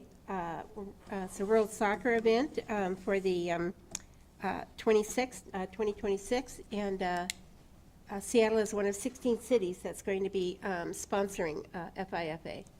I'm not sure how you say it, FIFA? FIFA? Okay, and then just thought I'd do a little public service announcement. If anybody has an electronic scooter, they're getting to be more popular. Apparently, they have a lithium battery that can explode. So you just need to be aware of that. Apparently, in the city of Spokane, people with those electronic scooters are dumping them in the Spokane River. And it's pretty interesting, when they hit the water, they explode. And so just to let you know that those scooters aren't very safe. So thank you very much, Mayor. All right, thank you very much. Okay, now on to the consent agenda. We've got items A through D. These items have gone through committee and can be passed all at once. I'll read through them and ask if a council member wants an item pulled for separate consideration. Item A, minutes for the August 8th, 2023 regular and special meeting minutes. B, authorization to apply for and accept the stormwater capacity grant. C, amendment to the comprehensive garbage, recyclables, and compostables collection contract. D, the 2022 pavement repair project acceptance. Council, are there any items you want pulled for separate consideration? All right, Council President Kuchma. I move approval of the consent agenda items A through D. Second. It's been a motion and a second. Is there any discussion? Do I sound like an auctioneer? A little? All right. All those in favor? Aye. Opposed? Matter passes unanimously. All right, item 7, Therapeutic Courts Interagency Agreement. Our own esteemed Judge Larson, Your Honor. Class of 76. So, thank you, Mr. Mayor. Thank you, council members, for the opportunity to address you. A couple of years ago, we were here with a grant for the peer navigators and the other, and the sequential intercept mapping that we got from the state. And that year, the legislature gave $4.5 million to local courts. First time in state history they did that, because I think they're recognizing it's a regional issue. Well, this last session, they gave $20.6 million to local courts, of which we got just under 175,000, and this is just for the year. Next year, we'll apply again and probably get the same amount next year. But this will continue our peer navigator program that, and I remember Councilmember Dovey was concerned about ongoing funding. We did get that funding. I gambled and said we didn't need it from the city budget, and we won the bet. So we got that to continue that level of service. We got about a little under $10,000 for equipment to move our community court to the library, in cooperation with the library, where we're going to have a resource center there for people to have one-stop shopping for services. Because a lot of the issues we have and people giving up is that everything's so fragmented, and having things in one place so they can interact with them with some accountability. The hope is that we're going to have some success. So, and then the last $30,000 or so, a little under 31, and Mayor Farrell, I think either is going to like this or not like it, but we got money for domestic violence treatment. And, and that's for because domestic violence treatment is not covered by insurance. And what we see in our courts, and Mayor Farrell might be able to echo this, it's the vast majority of the cases, when you look at what's called the DV supplement, there's either some kind of substance or alcohol involved in the incident that led to us, the courts and the police intervening in that particular relationship. And so what we're going to do is use this money to pay for domestic violence treatment for people that can't afford it. And we're going to also expect them to look at their substance issues, their housing issues, their employment issues, education, and look at the whole person. And like I've always said, almost every time I've been in front of you talking about these issues, my job is to sort the can'ts from the won'ts. And the can'ts are the ones that we need to help, and they're going to not come back into the system. The won'ts are the ones that the punitive system is designed for, because they just aren't going to engage. And so what we're doing is removing all the impediments, all the excuses for not having success. And our hope is we're going to have a lot of success from that, from the approach. And if we don't, we'll be able to identify the people that are just wanting to continue to visit our courts for reasons that we don't want them to. So I'm more than happy to answer any questions, but tonight we're asking to kind of ratify that. The way the state budget works is they put us on a real short leash, so we had to apply within a 2-week window, got the money, and had to start spending it before we could get in front of the council. So I very much appreciate all the efforts, Stephanie and everybody else, to get it in front of you so quickly, especially with the summer. So any questions? Councilmember Stefanostin. Yes, thank you, Judge. The domestic violence treatment program is for the offenders, Yes. correct? Okay. Yes. And then, so this is a program that's going to be at the library? No, domestic violence treatment will be at the treatment facility. They'll come to the library for other services, but they won't get the treatment there. Oh, yeah, I'm sorry. No problem. I'm done with that one, and then No I was moving about your other programs.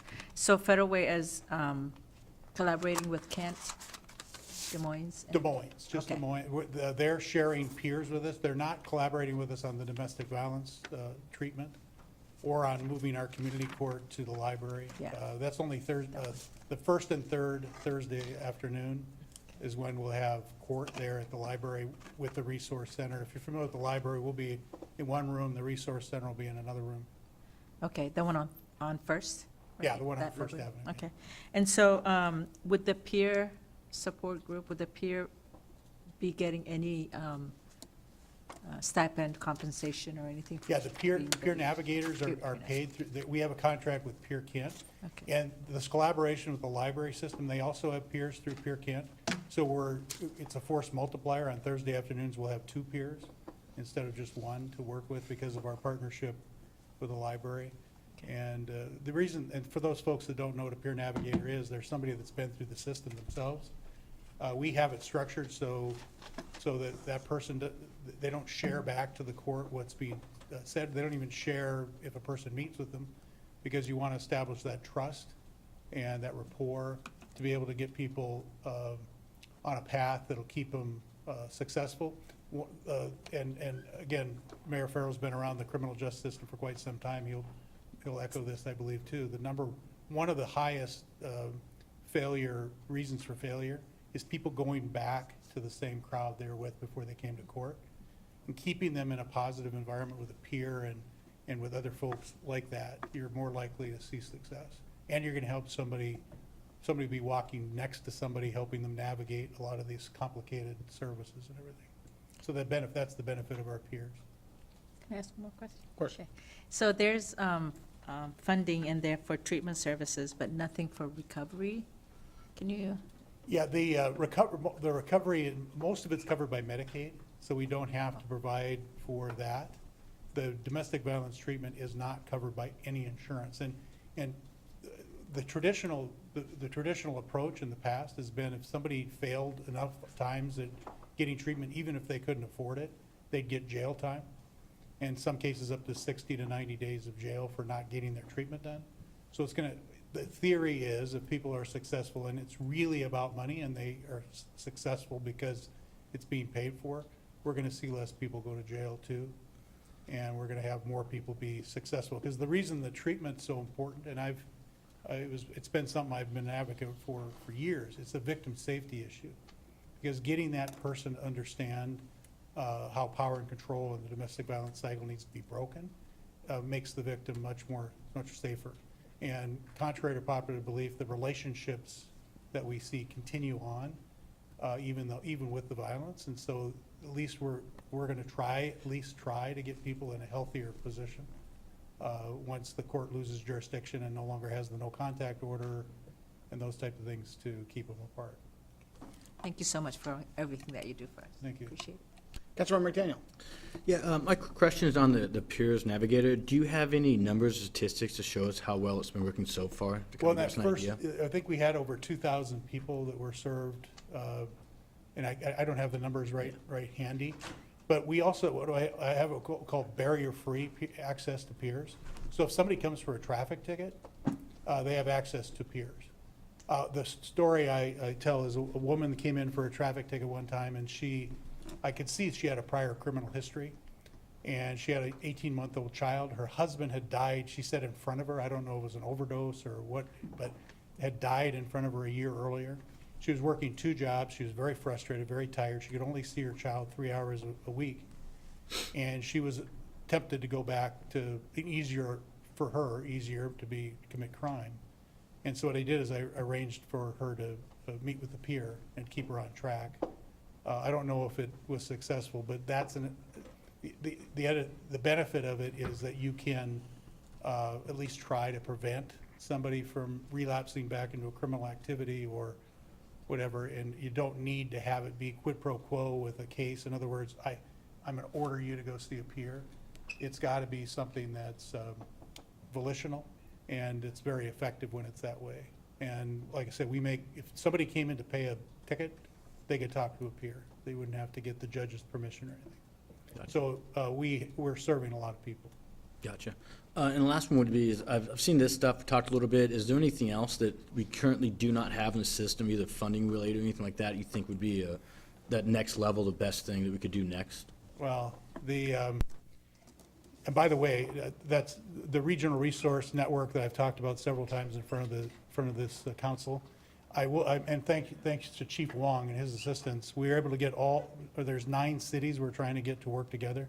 All 9 police chiefs and every judge from those jurisdictions has agreed to work together to kind of take a regional approach. But we need some coordination, some way to pull that network together that we don't have. And by the way, the funding that we've got is in large part, in fact, almost in whole part, Representative Taylor from our 30th district, who's held key positions in the legislature to get the money. She also got $500,000 to try out the regional resource network idea that I've had for a number of years.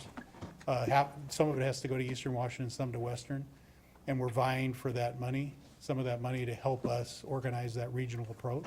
So we have a kind of a strategy for working jurisdiction to jurisdiction in South King County, so we don't just keep blindly pushing people back and forth.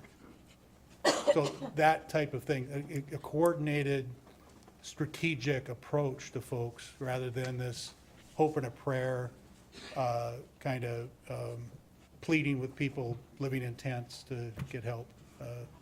We need to get people early, the first time they're ever involved in the criminal justice system. So that's where in my opinion, the emphasis needs to be. All right. Actually, before that, you know what, Your Honor, one of the things I always love you say is that you run a repair shop, not a junkyard. Exactly. And you don't like repeat customers. Exactly. So thank you so much for the work you do. Yeah. Council President? Appreciate it. Thank you very much. Thank you, Judge, for all of your work on our behalf. I move approval of the proposed Washington State Administrative Office of the Courts Therapeutic Courts Interagency Agreement. I second. It's been a motion, a second. Is there any discussion? All those in favor? Aye. Opposed? I didn't raise my hand to it. Was he done? All right, were you done? Did you want? Yes, I very much appreciate it. Thank you very much. All right, thank you. Thank you. All right. And thanks for your patience. You've been here for a good long time, so. Okay, and now we are on to the next item, which is ARPA grants for economic development. Tanya Carter, Economic Development Director, is here for that. Hi, good evening, Mayor Farrell, Council President Kochmar, Deputy Mayor Honda, and council members. Your Economic Development Director, Tanya Carter, and I am here to discuss the policy question tonight.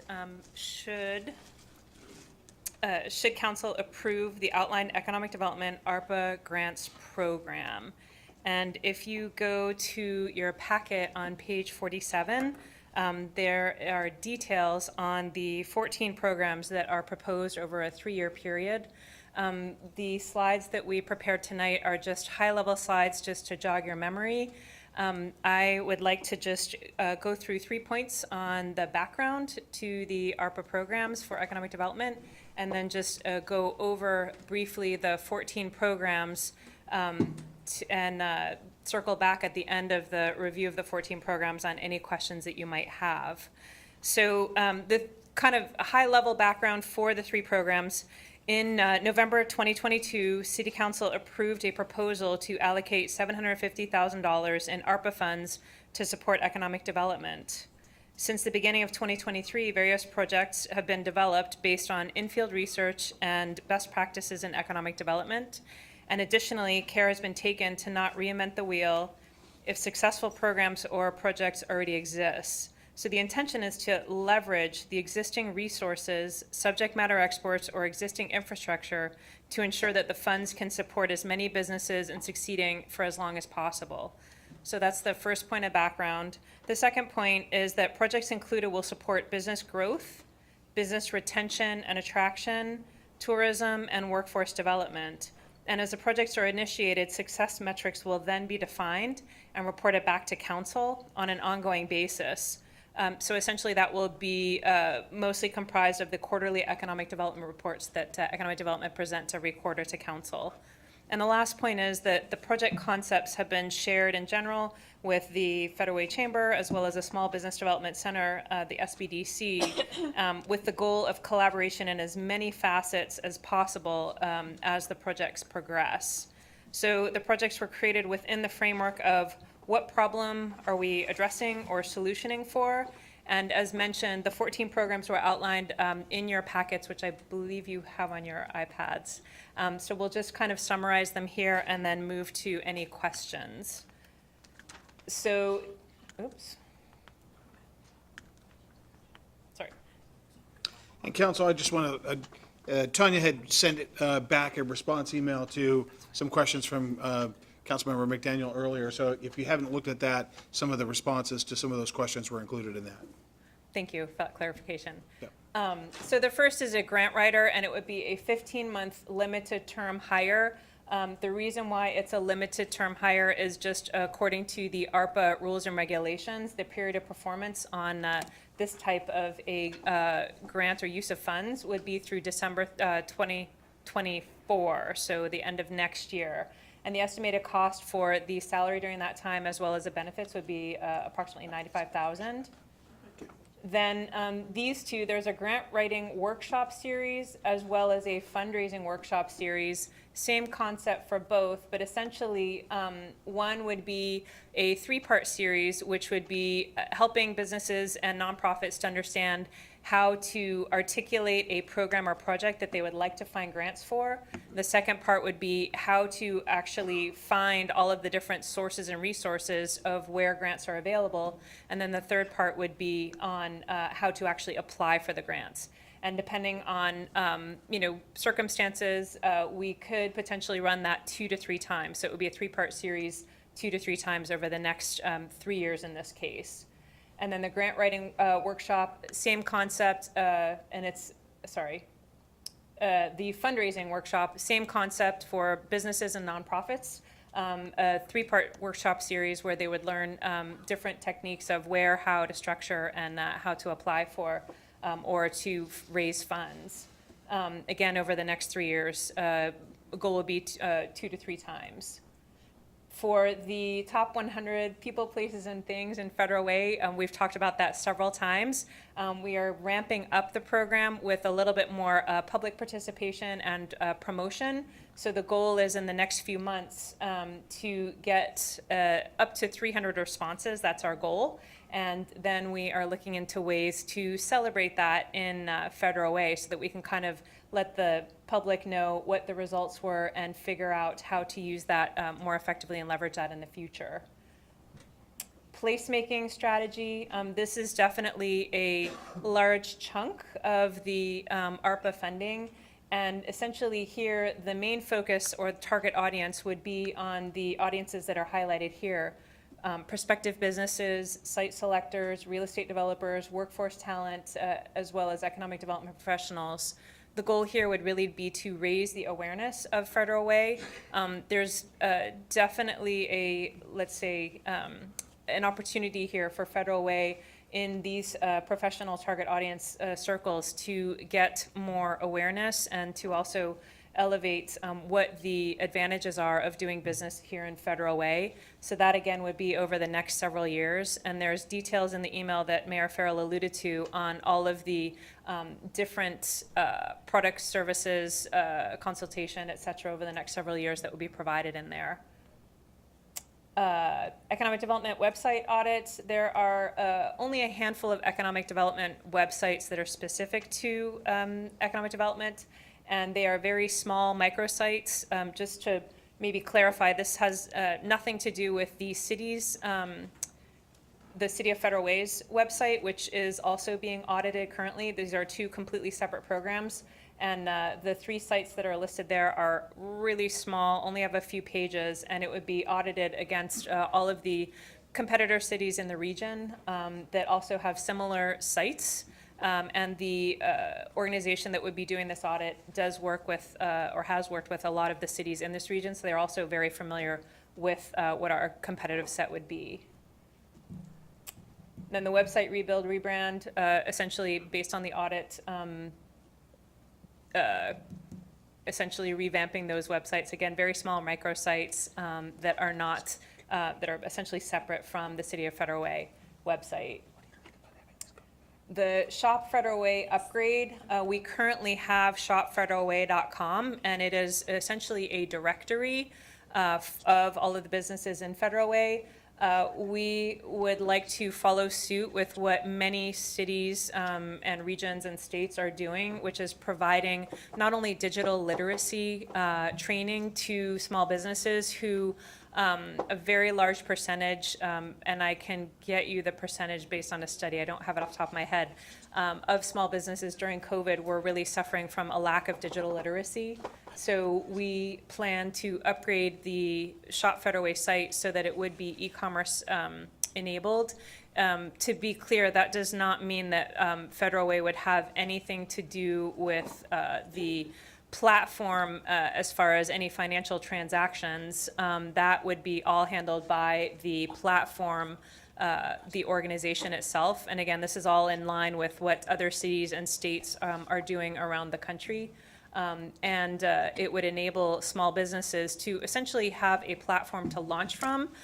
So the goal would be to provide enough support, training, education, and availability so that these businesses ideally in future could launch their own websites on their own. But as many of you are or have been small business owners, you know that just creating a website is a very small part of having an e-commerce site. What the largest part of it is the marketing and getting the word out. So that's really what the leverage here would be on providing one platform for multiple businesses.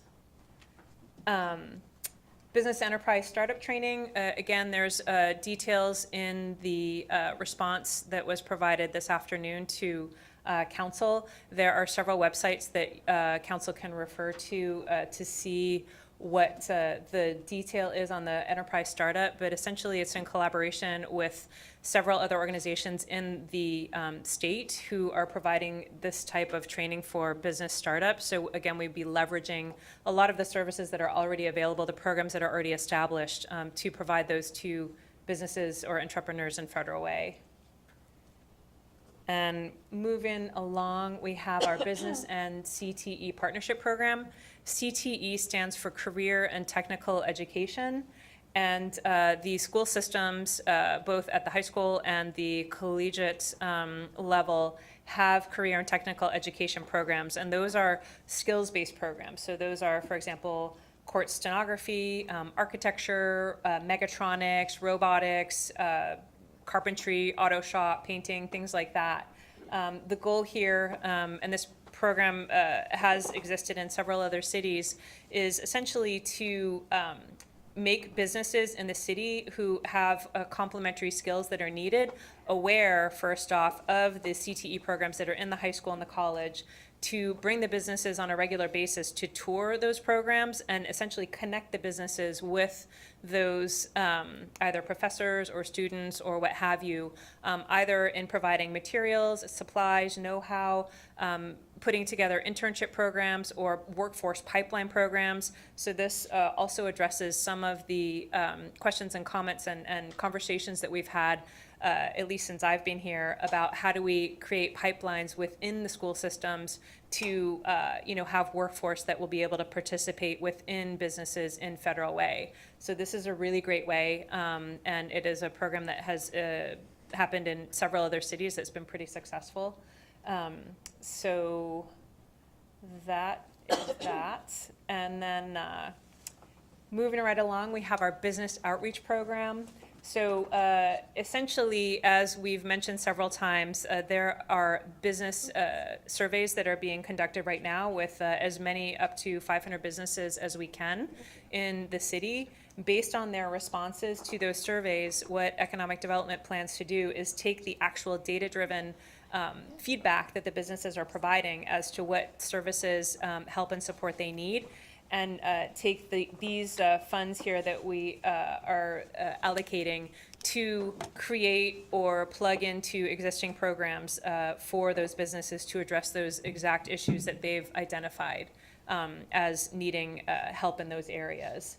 So those programs, of course, will be monitored and measured over the next year. And the plan is then in the successive years that we have the business outreach survey, which we hope we will still be receiving grants for that every year, we can then measure the subsequent success of those programs based on asking the same questions every year so that we can really get a baseline and measure the success over time.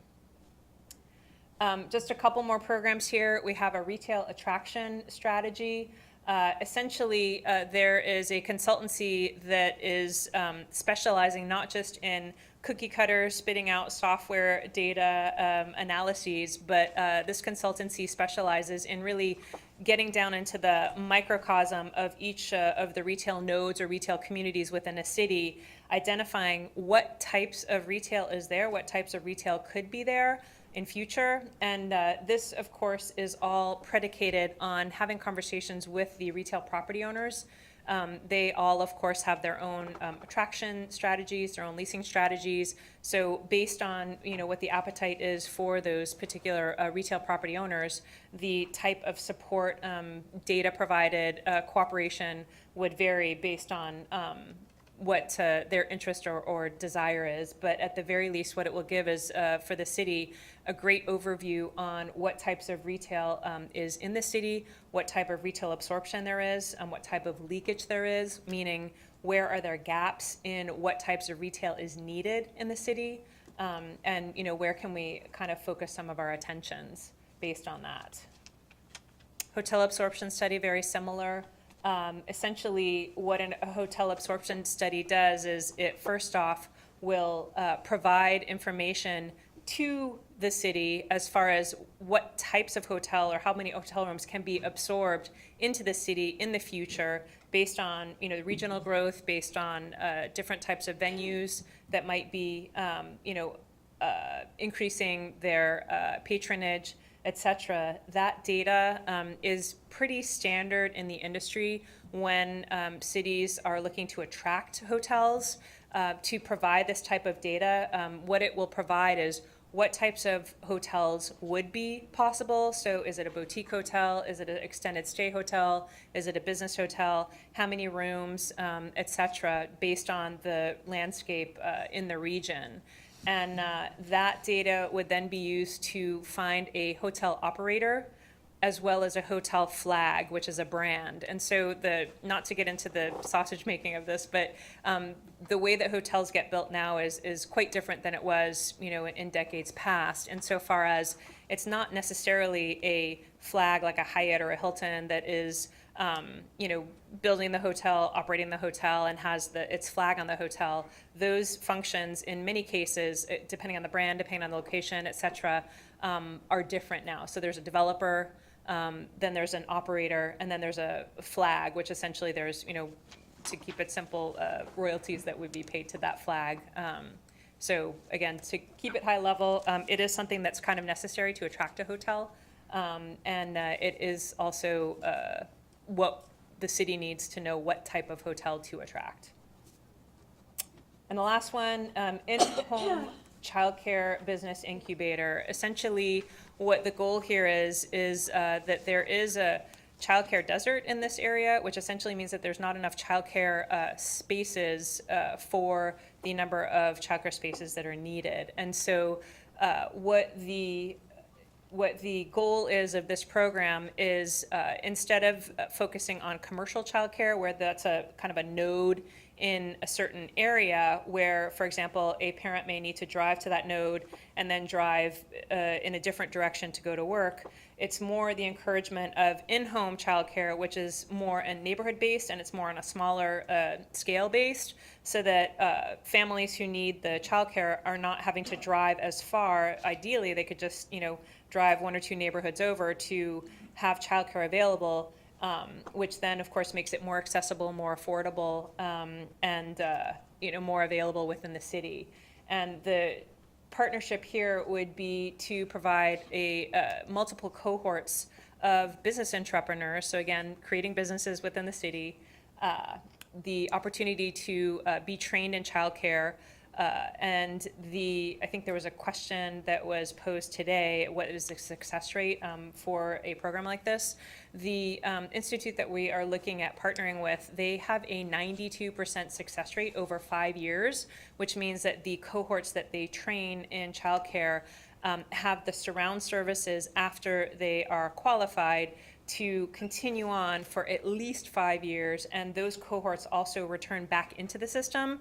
So it's kind of a flywheel type of a system that not only are these cohorts being trained and having successful businesses, but they are giving back as peers and mentors in the subsequent years to the subsequent cohorts. So it's a pretty good system. There are many cities, and I believe King County, don't quote me on that, but I believe King County also is working with this organization.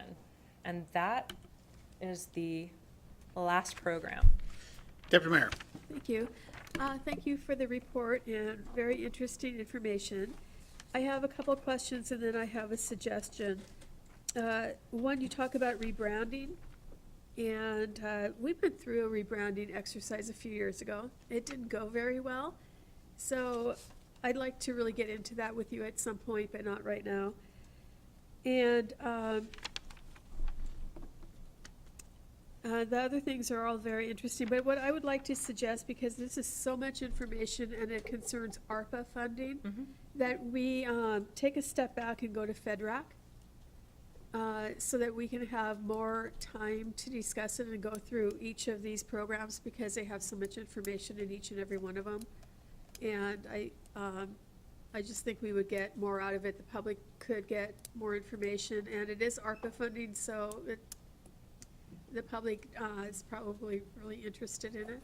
Sounds good. Thank you for that suggestion, and I will work with the team to put that on the agenda. Do I need to make a motion for that? Let's hear from the other folks, and then I'll come back to you for the motion. Okay. And thank you.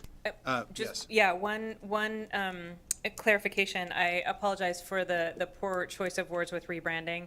It is not an intention for rebranding such as what might be understood under logos or taglines. It's just more of a revamp of the websites so that they are more in line with the current branding that we have for the city. Yeah, this is so much information. I think we need to spend, I think council needs to. Not a problem, not a problem. Councilmember Daniel, then Councilmember Sepa Dawson, then Councilmember Dovey. Councilmember Daniel? I have quite a list of questions, so if we're going to pull this to be talked about at a later time, then I can hold on it. Otherwise, I've got my email that was quite substantial. It was, yeah, exactly. So- Which was actually part of the inspiration for, I think we need to dig into this a little bit. So I'll hold to the motion. Okay, very good. And council, you all got a copy of, and it's available for public record if anybody, and the responses as well. That's why I mentioned it publicly. But you all got a copy of the council members' questions and those answers, and we're starting this dialogue. Councilmember Sepa Dawson? Yeah, thank you for the presentation. I will hold off on my questions, but a comment I have is, as you're talking about childcare and availability, I do know people who do own childcare and home childcare. One problem they have is they don't have enough help. They just can't find assistance. And then the other one, the Imagine Institute that does a lot of the work, they did lay off or at least reduce staffing who does the training or take the calls. And so when you talk about partnership with agencies like that, is it through funding to them? And if so, Correct. okay, and then would we be providing or have some kind of a resource for the childcare providers so people know about them? Because it takes them a while to even launch and start getting business. It's a comprehensive program, so it's what the organization would be doing is doing everything from soup to nuts, meaning from recruiting the cohort class that would just be within Federal Way. So the funding would be very specific to only a cohort that's within the Federal Way city limits. And then the entire training, as well as all the surround services. And then after that cohort does start their business, also the mentoring and the continuing support so that they are able to, maintain their business. So it takes them through the whole process as well as the licensing and, all the rules and regs that they need to comply with for that. Okay, so that also includes advertising. Correct. Okay. Yep. All right, thank you. It's not a question again, and another comment would be about language translation, interpreting for all the things that you have mentioned. That wasn't in there, but. That is a great point. I apologize for not including that, and that will be included, and that is based on what the languages are that we have in the city as the top languages to translate. Yeah. Councilmember Dovey? Yeah, I'll look forward to getting more detail, but I had 3 questions, not that you have to answer now, that maybe you could get prepared for when we have this next meeting. The city's talked about grant writers forever. And you mentioned that some of these programs are multiple years. You said like over a 3-year period, we could do more of these. So I'd like to know how you could figure out, and maybe you can't, how you can use ARPA money to get a grant writer longer than 18 months. I mean, We don't can't. shake your head. No, it's already been exhausted, yeah. and Or contract with somebody Our else. city but attorney can confirm that. It seems like that would be a home run if we could figure it out, but maybe you can't. We've, like she said, looked at this exhaustively. That's the first impulse we all had. Maybe we hired 2. Unfortunately, the federal government has made it very clear Okay. that the money has to be spent on their timeline. Or maybe you get 2 in the period of time, I don't know. The other thing is, who's gonna manage all these programs? I mean, you just laid out 14 or 13 programs, a $780,000 budget, and you're a staff of 1 or 2? I mean. Soon to be 2. I mean, it seems like, I'd like to know how it's all gonna get done, not that this is what we wanna do. Great question. Outsourcing is essentially the way that it will get done. So it has been thought through pretty extensively. So 90% of the programs here are all with partnerships with organizations that are experts or subject matter experts in their field. Right, And this is what they do as their daily bread. So the biggest part, of course, will be project management. But with a staff of 2, this I mean, personally, I've managed this many programs for multiple years, so this is not anything out of my Okay. field of. I would just like to see that Absolutely. structure, and that's all my comments. Thank you. Absolutely. And actually, if I may, Councilmember Dovey, one of the reasons why the fundraising and the grant writing workshop series are in there is, not to be kind of cheesy, but it's more along the philosophy of teach a man to fish. They can fish for a lifetime. And so it's really with the intention. I think that's a great. Okay, yeah, but just to supplement the grant writer, because it is also a position that the city has not had. And so without going into great detail about grants and grant writing at this meeting, which we can of course address at a later time, it's very complicated with grants, and it's not very easy to just say, you know, apply for a grant today and you'll get it tomorrow. So with that in mind, that was also what we were trying to do, is balance out, you know, hedge our bets, if you will, that we have the grant writer on this side, but we also have a workshop series, you know, on this side, so we can really make sure, again, that within the time frame that we have the funding, that we can affect the most businesses as possible.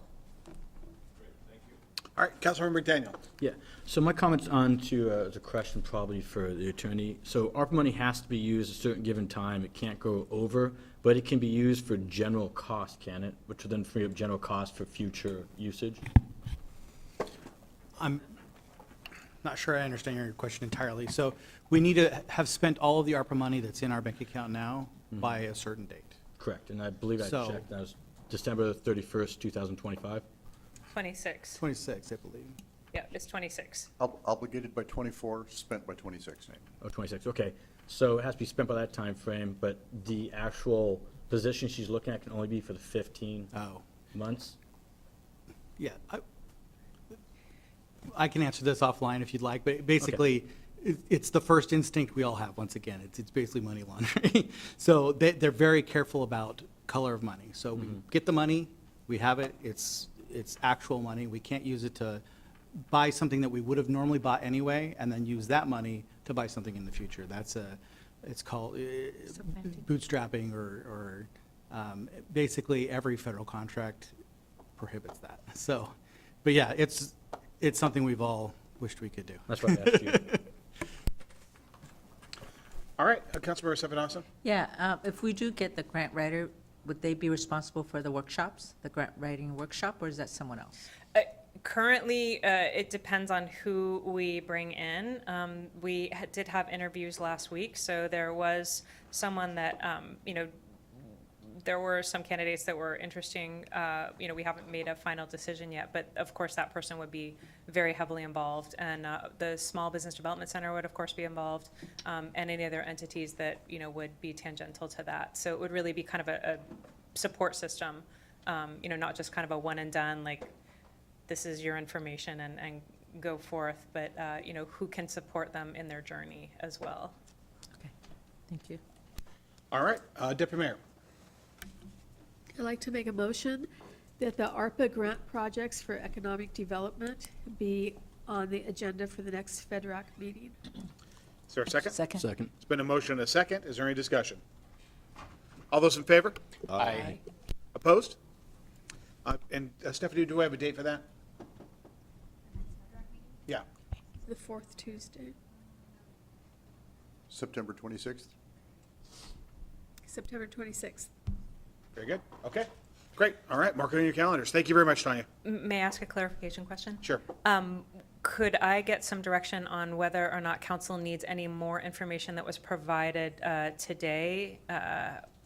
Or is what was provided in the packet today sufficient? Why don't we do it? Let's follow up with an email to council tomorrow. Sure. And, you know, re-forward maybe just as a, so it's easy and convenient for council members. Re-forward your responses that you sent out today, so they'll have it just top of inbox, and with that question.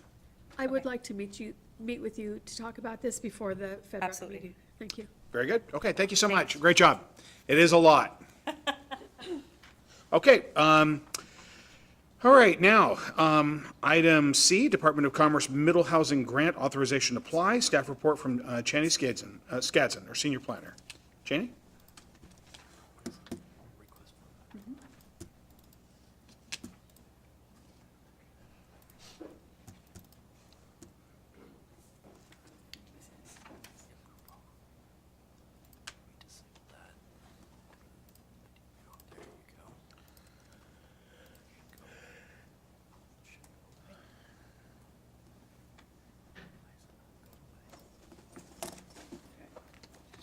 Hi, good evening, Mayor, Deputy Mayor, Council President, and the rest of the council. I'm Janie Scatson, Senior Planner, and I'm going to keep this presentation pretty short and to the point. The Planning Division, is requesting authorization from council to apply for a Department of Commerce grant. And that's the policy question. Should City Council authorize the submittal of a middle housing grant application to the Washington State Department of Commerce?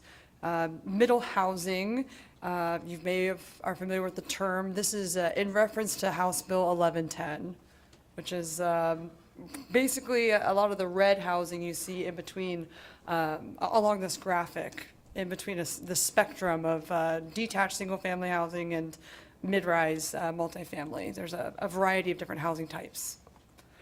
There's no local match requirement from the city required as part of applying for this grant, and Federal Way is eligible for the maximum amount of $75,000. As I mentioned, House Bill 1110 was adopted, I believe, like just in June or May this last year, and it outlines some requirements for cities of our size, of the city of Federal Way, to be planning for middle housing.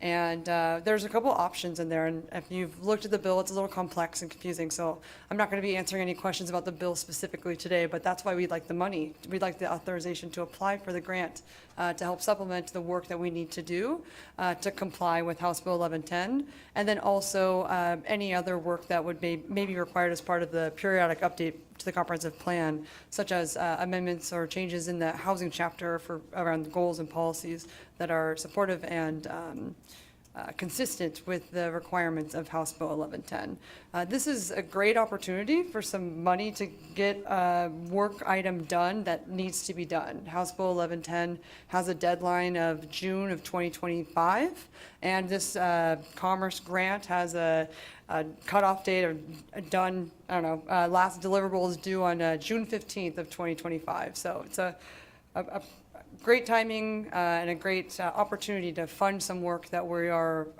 already obligated to do. The mayor recommends authorization to submit the application for the middle housing grant, and I am ready to answer any questions. Council, any questions? All right, Councilmember Dovey? Yes, I moved approval of the proposed application for the Washington State Department of Commerce Middle Housing Grant. I second. There's been a motion and a second. Is there any further discussion? All those in favor? Aye. Opposed? Matter passed unanimously. Thanks, Jenny. I'm not sure what unanimity is, but it was unanimous. All right. Now we are on to ordinances. First reading, item A, Council Bill 861, the multifamily tax exemption MFTE application deadline. First, we'll hear from Keith Niven, Community Development Director. Keith? Good evening, Mr. Mayor. City Council, nice to see you again.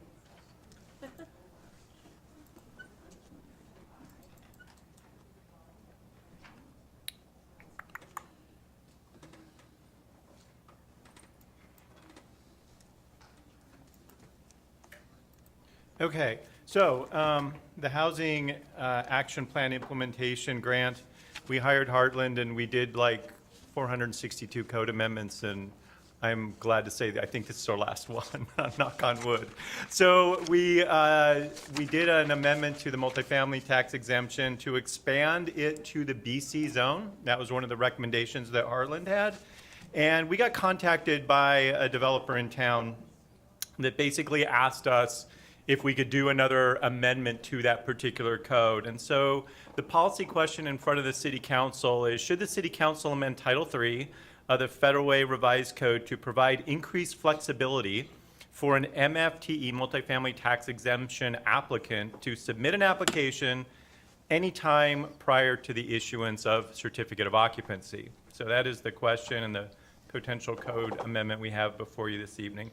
So what's in the ordinance? Proposed changes to the timing for submitting an application. This is procedural only, not substantive change. And there's also some non-substantive cleanups that we caught this time that we happened to miss last time we brought this through. So right now, what the current code says is that if you want to apply for multifamily tax exemption, it has to be before the earlier of A, an application for a land use approval process under Federal Way Revised Code Title 19, and B, application for a building or other construction permit under Federal Way Revised Code Title 13. So right now, you can apply for multifamily tax exemption either before you make an application for land use or before you make an application for building. And what's being proposed is moving that back farther, which would be prior to temporary certificate of occupancy or certificate of occupancy.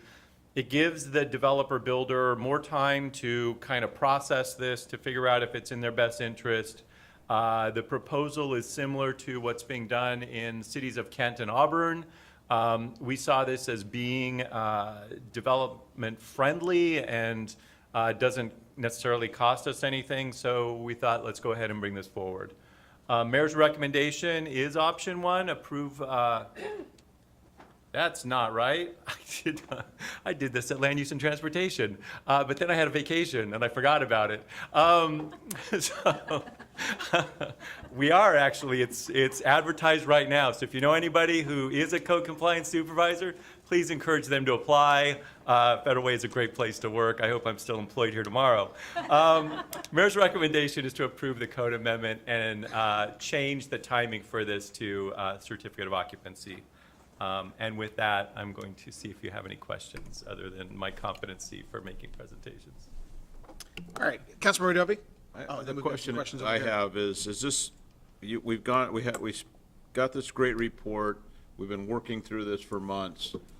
This is like the cherry on the whipped cream, the final thing that makes the city more developer friendly to bring more things that we missed over the years? Yes, this definitely makes the process more developer friendly. It doesn't, again, change any of the geography that relates to this provision. It just changed the timing for when they have to apply. Thank you. All right, Councilmember Suffolk Dawson, then Councilmember McDaniel. Thank you, Mayor, and thank you, Keith. So multifamily tax exemption pretty much operates the same as the tax credit properties, correct? It's not the same as like low-income housing tax credits. Yeah. Not the same. So that's a state program. So this is property tax only, and it's for 50 years. And then it basically the restrictions, right now the 8-year requires, it can be market rate. It does not require any affordable housing. The 12-year version does require a certain number of affordable units. So it's between 12 to 50, then? It is, the property tax exemption is for the 8 or the 12-year time period. If there's affordable housing, it's tied to 50 years. Okay, thank you. Councilmember McDaniel. I was reading through the ordinance, and you have 10 years lined out for the exemption. It doesn't have an actual time limit on it now. What was the 10 years that was lined out? It's under, I can tell you the section if you need. I have not looked at the ordinance for over a month. Okay. I appreciate that very specific question. I don't know if the city attorney has an Brian? answer. No idea. No idea. We can investigate that and get back to you. Oh, it's been page 2 out of 8. And the other one, my question is we went like the loosest goosest possible scenario. Most of the time when you made the comment previously that developers have so much other stuff going on, this is something that they don't think about till last minute. Why didn't we go with the Issaquah, the Renton, where it's first building permit, director flexibility, which does give the ability to give the flexibility, but then also kind of, I don't understand why large developers are given, in my mind, a little bit of a sweeter deal when we just passed an ordinance that made it if you had 5 houses instead of 9, which I had a big problem with. So a smaller development gets squeezed, in my mind. I have an issue with that. So why did we give such a loose deal for it? And you say it doesn't cost the city, but what property tax is being abated then if it's not actually costing the city? So With this forgoing is- revenues? So this is not changing the geography of where this program applies. Yeah, So we this passed program that. applies to a certain part of the city in city center core, city center frame, and BC zones. Correct. What this particular ordinance does is all it does is change when they need to apply to us to tell us that they want to be part of this system. So there's still the same number of steps that we need to take. Council needs to approve it. There's a form, there's paperwork, all of these things need to happen. Ultimately, it needs to get recorded with King County before they can actually get the abatement. So all of that stays the same. It just changes when we find out that they're interested in it from fairly early on in the process to kind of much later in the process. And that flexibility is for a project of 1,000 units or a project of 5. So it's small and big. It just gives more flexibility to the developer than what's in existence today. I personally, being the director of community development, do not like code written at the discretion at the discretion of the developer. It makes it seem like I have this like subjective ability to grant things without criteria. And I've basically tried to push back on any code that we pass that has that provision in it because I don't believe in it. Yeah, but we're having this conversation because a developer who wasn't in the area is now in the area, and now with this change has the benefit of this change, correct? That's what's happening right now, is the developer that's at First and 348th, who originally did not qualify for multifamily tax exemption because the property is zoned BC. Correct. Through the process and the code amendments that we've done this year, they now could apply if they want to.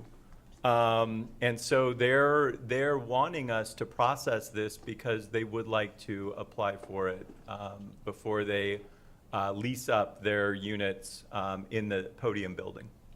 Totally understood. So again, I feel like we're making all these changes to benefit one developer at the moment. Does any other developer benefit from this change at the moment?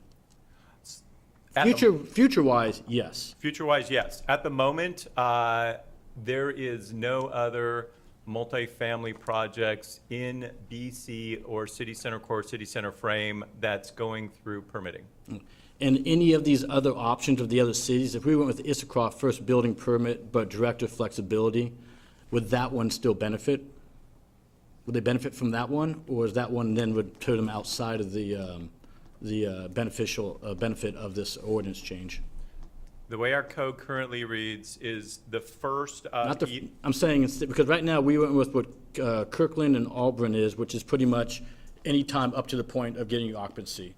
And I'm saying if we were to change it, instead of doing that one and actually going with the Issaquah Renton, which said first building permit or director has flexibility, which would give you flexibility then, correct?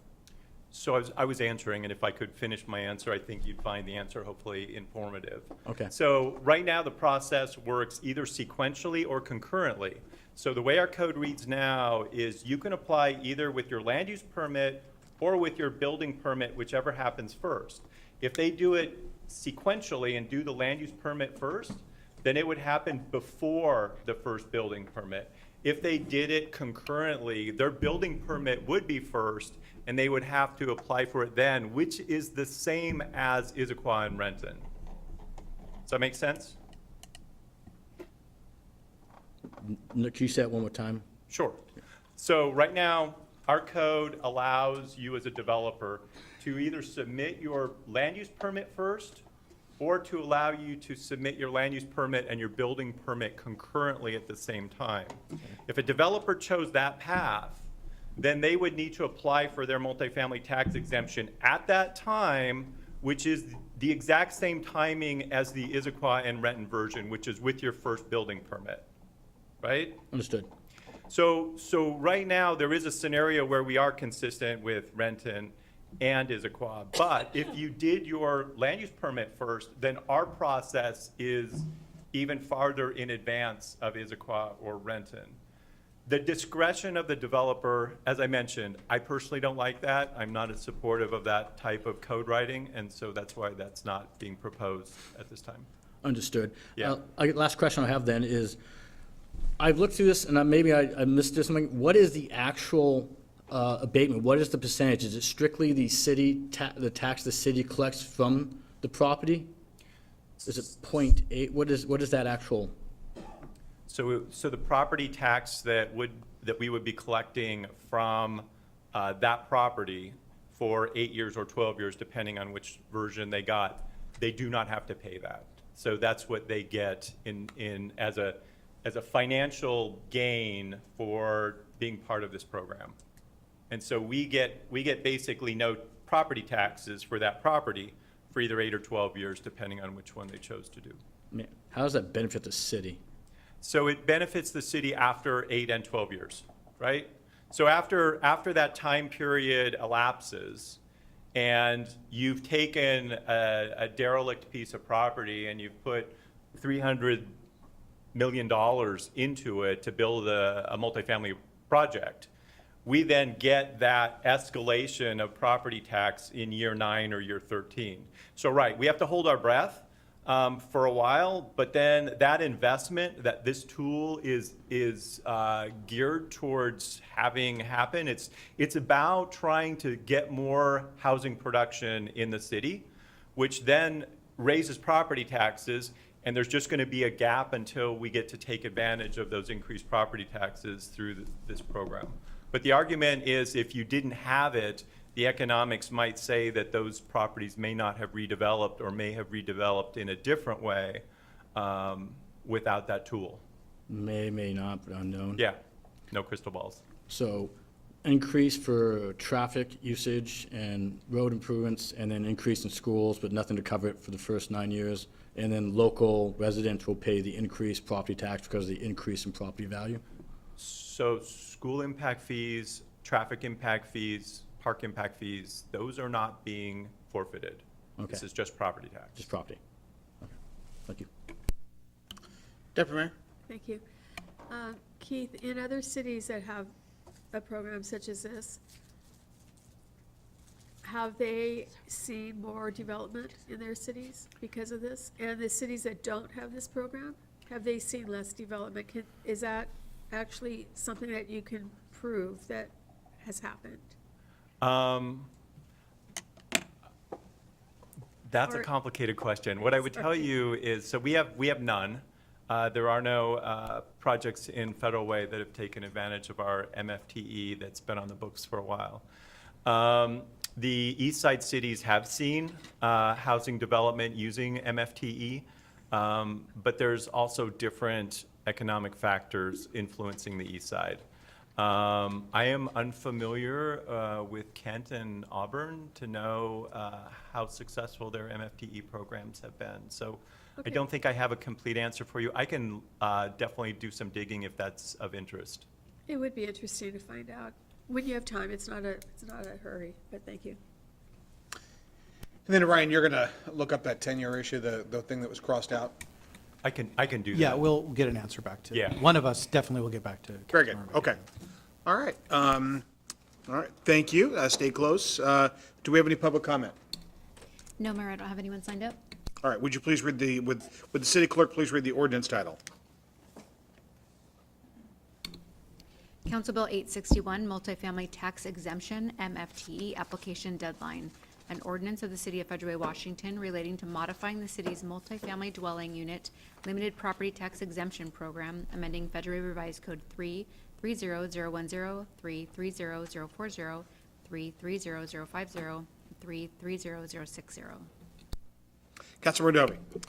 I move to forward the proposed ordinance to the September 19th, 2023 council meeting for second reading and enactment. I second. Been a motion and a second. Is there any discussion? All those in favor? Aye. Opposed? Nay. Stephanie? Councilmember Safa-Dawson? Aye. Councilmember McDaniel? Nay. Councilmember Walsh? Aye. Councilmember Dovey? Aye. Deputy Mayor Honda? Aye. Council President Kochmar? Aye. Motion carries 5-1. All right, now we're on to second reading and enactment. Item B, Council Bill 858, 2023 to 24 biennial budget amendment. Would the city clerk please read the ordinance title? Council Bill 858, 2023-2024 Biennial Budget Amendment, an ordinance of the City of Federal Way, Washington relating to amending the 2023-2024 biennial budget. All right, Council President Kochmar. I move approval of the proposed ordinance. Second. It's been a motion to second. Is there any discussion? All those in favor? Aye. Opposed? Matter passed unanimously. All right, item C, Council Bill 859, Residential Open Space Comprehensive Plan Amendments. Would the city clerk please read the ordinance title? Council Bill 859 Residential Open Space Comprehensive Plan Amendments, an ordinance of the City of Federal Way, Washington, amending the Parks, Recreation, and Open Space Plan in the Federal Way Comprehensive Plan, Chapter 6, Capital Facilities, to facilitate an update to the method for calculating open space for residential subdivisions. All right, Councilmember Dovey. I move approval of the proposed ordinance. Second. Been a motion and a second. Is there any discussion? All those in favor? Aye. Opposed? Matter passed unanimously. Item D, Council Bill 860, Residential Open Space Subdivision and Zoning Code Amendments. Would the city clerk please read the ordinance title? Council Bill 860 Residential Open Space Subdivision and Zoning Code Amendments, an ordinance of the City of Federal Way, Washington relating to residential open space, amending Federal Way Revised Code 1855030, 1855040, 1855060, 1860030, 1905030, 1905150, 1910070, 1912560, 1920020, 1920040, 1920045, 1920010, 1920510, 1920540, 1920550, 1920570, 1920580, 1921550, 1921570, 1921550, 1922050, 1922080, 1922010, 1922570, 1922575, 1923060, 1923065, 1924085, and 1911515. All right, Councilmember Dovey. I move approval of the proposed ordinance. Second. It's been a motion and a second. Is there any discussion? All those in favor? Aye. Opposed? Matter passed unanimously. Council reports. We'll start with position number 1, Councilmember Safadas. Thank you, Mayor. I actually was looking forward to being here today. It was a long break, it seemed like, but I did appreciate the break. But it's good to be back. While we were out the last, a couple of weeks were very hard. I had my nephew who was living with me was addicted to drugs, so finding him a treatment center and he went through everything, ended up being almost homeless, lost his job, his housing, everything, and so it was just stuff we talk about up here where there's not enough beds, enough treatment, enough programs for people who are really going through addiction. So thankfully he is in a center right now, and hopefully that becomes a success. Also had to do with, I don't know if you heard, but there was a shooting on Rainier Avenue, and 2 out of the 3 people who happened to die, I do know the family very well. And again, it's just a senseless situation with gun violence. And so young people are really dying at a sad pace. And I know it happens in Federal Way also. This happened to be on Rainier in Seattle, but so we're just at a loss of what to do for young people who are involved in criminal activities. And so hopefully Federal, we could, and I did have a conversation with the mayor about this, and I don't know what the solution is, I don't know how to address it, but I think it's something that we should put our heads together to make sure that our youth are safe and that there are things they can do, activities that would keep them occupied so they are not part of the statistics. So that's my report, and thank you so much. All right, thank you. Councilmember McDaniel. I'm the same kind of mindset. I enjoyed the time off. It's kind of nice to be back and hear what's going on and seeing all the emails actually come forward and move forward on some process. Still learning a lot while I'm up here, and taking my time and listening is something I will work on. I appreciate the way that people know how to handle things who've been around for a little bit longer. So I do appreciate that. And other than that, I enjoyed my time off, and I'm looking forward to getting back and doing some stuff with you guys. All right, thank you. All right, Councilmember Walsh. Not much to report. I have one suggestion that we do fairly soon, is with you know, the emergency situations in Maui and Florida and all the different places. You know, that now that we have a new emergency management person, I think it would be well if we had Kevin Pelly in one of our special meetings give a report on our emergency management program and what council members can do if that is activated. What should we or can we have a role in helping the city during an emergency situation, just what that role would be, and generally have a better understanding of how an emergency would be handled. You bet. Okay. Brian, let's talk about that tomorrow, and we'll bring Kevin in. You definitely have a role, and we'll make sure that that's a great question, and we'll get to work on that, and probably a study session or individual meetings with council members, but probably some sort of briefing. All right, Councilmember Dovey. Yeah, thank you, Mayor. I'd like to just announce to the public over the airwaves. Bill Vedino has been working with myself and many staff members on the flyer that you see here. It's called Stop Stressing and Start Winning with Money. This is the first financial class that we're going to have at the City of Federal Way, and it starts September 14th, and it goes Thursdays from 6:30 to 8:30 for 9 weeks. So far, we have 14 people signed up, so that means we have 26 spots left. And Bill's done a yeoman's job getting it out to the different organizations, and I want to thank the council for passing this while I was out of country. I appreciate it. And so we'll see how it goes. We have 4 great teachers lined up. We're going to do it at the community center after it's been painted and nice, and so everybody's excited for that.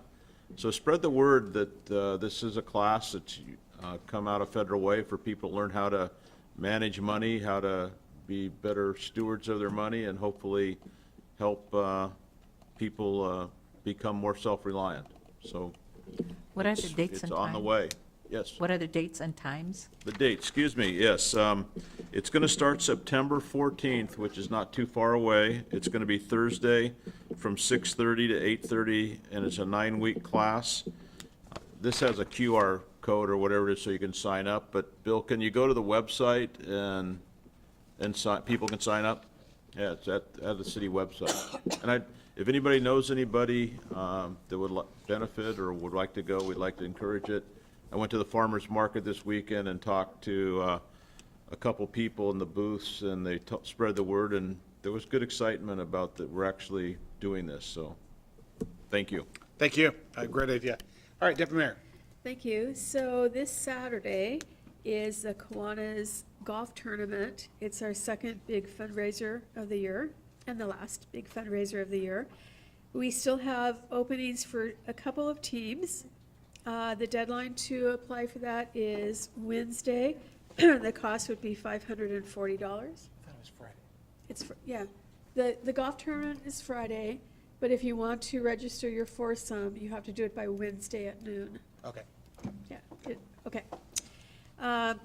Money raised from this event goes to provide services for children here and in other locations around the area, even internationally. And Kevin Crossan is one of our co-chairs, and he's one of our fire guys, so he's looking forward to seeing everyone. And I understand this city has a team. I don't know who's on it yet because I haven't looked, but I hope you do well. I will see you there. Also, the Federal Way Kiwanis Club sent a $500 donation to the Kiwanis Club of Maui. They don't meet in the city that suffered the horrible fire. They meet close by though. And so we felt it was important to support them and to let them know that we're thinking of them. This Saturday, 9/16, it is 9/16 this Saturday. The South King Tool Library is having a tire recycling, styrofoam recycling, and paper shredding event from 10 to 2. The address is 1700 South 340th Street. And I just want to talk about the tool library for a minute. Years ago, a long, long time ago, there was a dream of having a tool library. And a number of volunteers got together, including Jerry Lynn Clark was part of that. And they worked for years. And the tool library eventually became a tool library. And it's a fantastic program. It's just amazing. Amanda is the CEO, I guess you could call, of the tool library. And King County approached her and asked her to open a tool library in Auburn. And that will be opening fairly soon, and it's going to be located in the mall down there. It's a small space, not nearly as big as the tool library here in Federal Way, but Amanda's also attended conferences to talk about the tool library and the things that they do there. It's not just loaning out tools and taking in tools. There's a whole lot of stuff that they do there. They do classes. Any class you can imagine, they can do it on from teaching someone how to use a tool to recycling. It's pretty amazing, and we're pretty lucky that we have it and that it started that this tool library started in Federal Way, because they're not very common. So we are really lucky. On Saturday at the farmers market, we had the finals for the talent show, and I think there were six groups that were there, and the winner was a young woman named Amy Coronado. She sang a beautiful song in Spanish, and she will be at the Taste of Federal Way to get her trophy and her check for $500. I'd like to thank the Arts Commission and Vicki Chenoweth for supporting this program. I think it started last year or the year before, so it's really pretty cool. Most of us up here have a friend named Kim Hensley, and she is a delightful woman who's done a lot here in Federal Way over the years. She's in a group called Loving Angels. It's a group of Korean folks who get together and help people who are very, very ill. And they are having a concert that the city is supporting on September 16th. If you're interested in going, it would be awesome to support that program. I want to say thank you to Kristen and all those hairdressers, stylists who helped at the hair event. I volunteered there for a little over 2 hours, and it was amazing. There were volunteers and stylists from all over King County. And talking to the kids in line, a lot of them had pictures of what they wanted their hair to look like. Some didn't want their hair cut at all. And so it was pretty fun. And I know next year, Kristen wants it to be bigger and better, but I don't know how much better it could be than what it was. So it was pretty cool. And Saturday, Dazo, which was at the Commons, moved across the street into a much bigger location, and they had a grand opening, and it was packed. You know, that shopping center where Trader Joe's is, on a normal day you can't find parking, but try to find parking there on a Saturday. It's a good problem to have, I'm not complaining. But, yeah, so they're in a new location. Fantastic. All right, thank you. Council President. Thank you. Councilmember Walsh, thank you very much for bringing up about emergency management. What we've talked about in the past regarding emergency management is the fact that we have a mountain that could go, Mount Rainier. And what would happen with us, we would lose our bridges, we wouldn't be able to get from the east to the west. But also, I don't think our council members know that we have a command center where you can go and watch the screens. And so I think he's right that we should have roles and know what those roles are if there's ever an emergency. And so they're not coming in and saying, what can we do now, that we all have conceived idea of what our role in the community would be. So thank you very much. With regard to Deputy Mayor Honda, with Kim Hensley's Angels production, that will be on the 16th at 4 o'clock at the Performing Arts Center. So that's a wonderful thing. So thank you very much, Mayor. All right, thank you. And we've actually already heard from Kevin, our emergency manager. He's been watching this, and we're going to meet with him tomorrow. We'll set up a study session and make it very clear. You know, we went back 6 years ago. We went back to Pennsylvania, and so we had a delegation of 75 individuals that went back east to prepare. We meet, so Kevin will bring you up to speed. I meet with him, in fact, I met with him last week, and I found out all the activities. But we are very fortunate to have Kevin, and we'll make sure we have that briefing. Mayor, the council used to be invited when there was roundtable discussions because other elected boards are here. Are those still being held, and can we be invited to those I think again? of course you can be invited. There are different sort of strata, different levels. Sometimes they're elected, sometimes they're more operational folks. But that's another thing that we can have Kevin talk about. Thank you. All right, point well taken. Thank you very much. All right, with that, council, we are adjourned. Great job, everybody.